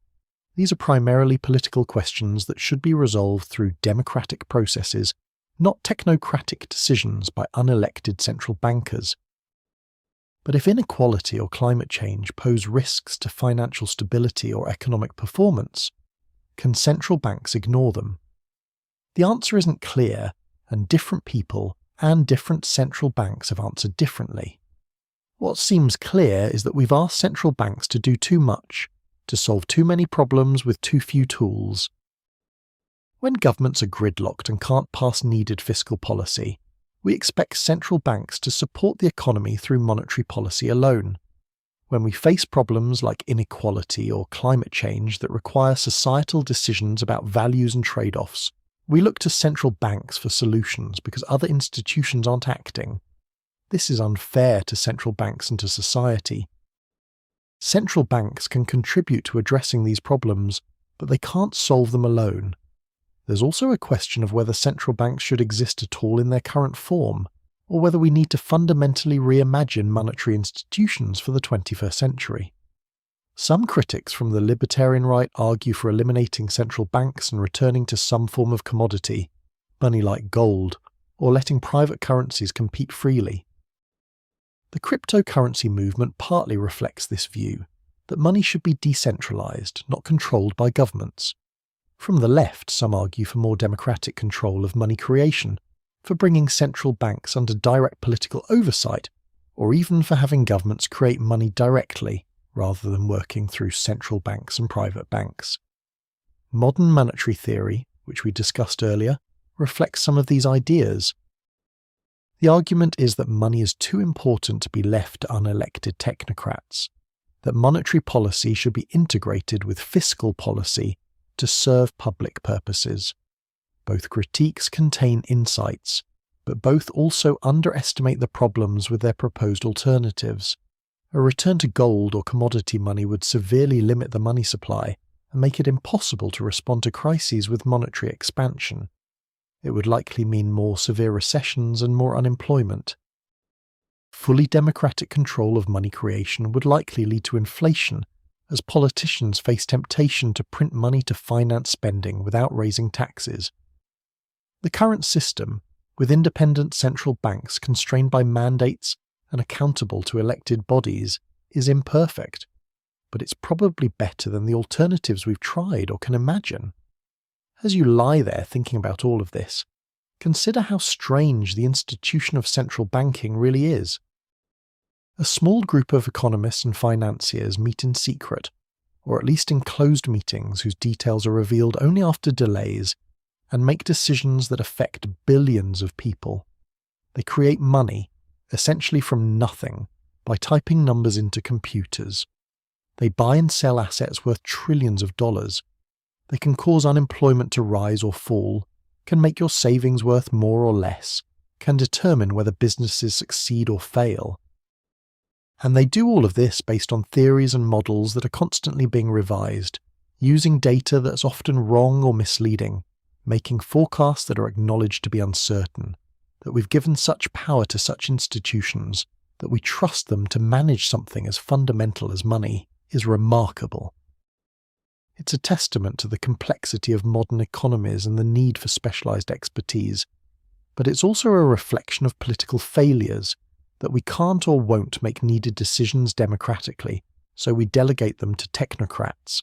And it contains risks, that these powerful institutions might make mistakes, or might be captured by narrow interests, or might lose legitimacy, as people lose trust in expertise and institutions. Central banks in the 2020s face an uncertain future. They've accumulated enormous power, but also enormous burdens. They're expected to solve problems they can't solve alone. They're attacked from all sides, for doing too much and too little, for being too independent and too politicized, for helping the rich and ignoring the poor. The framework built up over a century of central banking evolution is showing strain. Whether it can adapt to climate change, technological disruption, geopolitical fragmentation, and political polarization remains to be seen. What seems certain is that central banks will continue to matter enormously for your life and for the global economy. They'll continue to make decisions in their quiet, technical way that ripple out to affect everything from mortgage rates to job availability to the price of groceries. Understanding them, watching them, holding them accountable where possible, these remain important even as the institution evolves, because money and the institutions that manage it are too important to ignore, too powerful to leave entirely to experts, too complex to fully democratize. We need to navigate between these tensions, accepting that there are no perfect solutions, only better and worse ways of managing fundamental problems that won't go away. Let yourself rest with that complexity, with the recognition that the economic world you inhabit is shaped by institutions and decisions that are largely invisible but enormously consequential, that operate with quiet power day after day, steering vast systems with uncertain tools toward uncertain goals, making the best guesses they can about an unpredictable future, succeeding sometimes and failing sometimes, always essential and always fallible. These strange quiet guardians of money and credit and economic stability that we've created and continue to rely on because we haven't found anything better. And so we've travelled together through the quiet world of central banking, from the coffeehouses of 17th century London to the marble halls of modern institutions, through crises and recoveries, through the steady accumulation of power and the constant struggle to use that power wisely. We've seen how money, that strange collective fiction we all agree to believe in, needs guardians, needs institutions that stand between chaos and order, between panic and stability. We've learned that central banks are neither saviours nor villains, but simply institutions built by humans, trying to solve genuine problems, making the best decisions they can with imperfect information and uncertain tools. They succeed sometimes and fail sometimes, adapting slowly to challenges that evolve quickly, carrying burdens they never asked for and wielding power they can't fully control. But their story is ultimately your story too.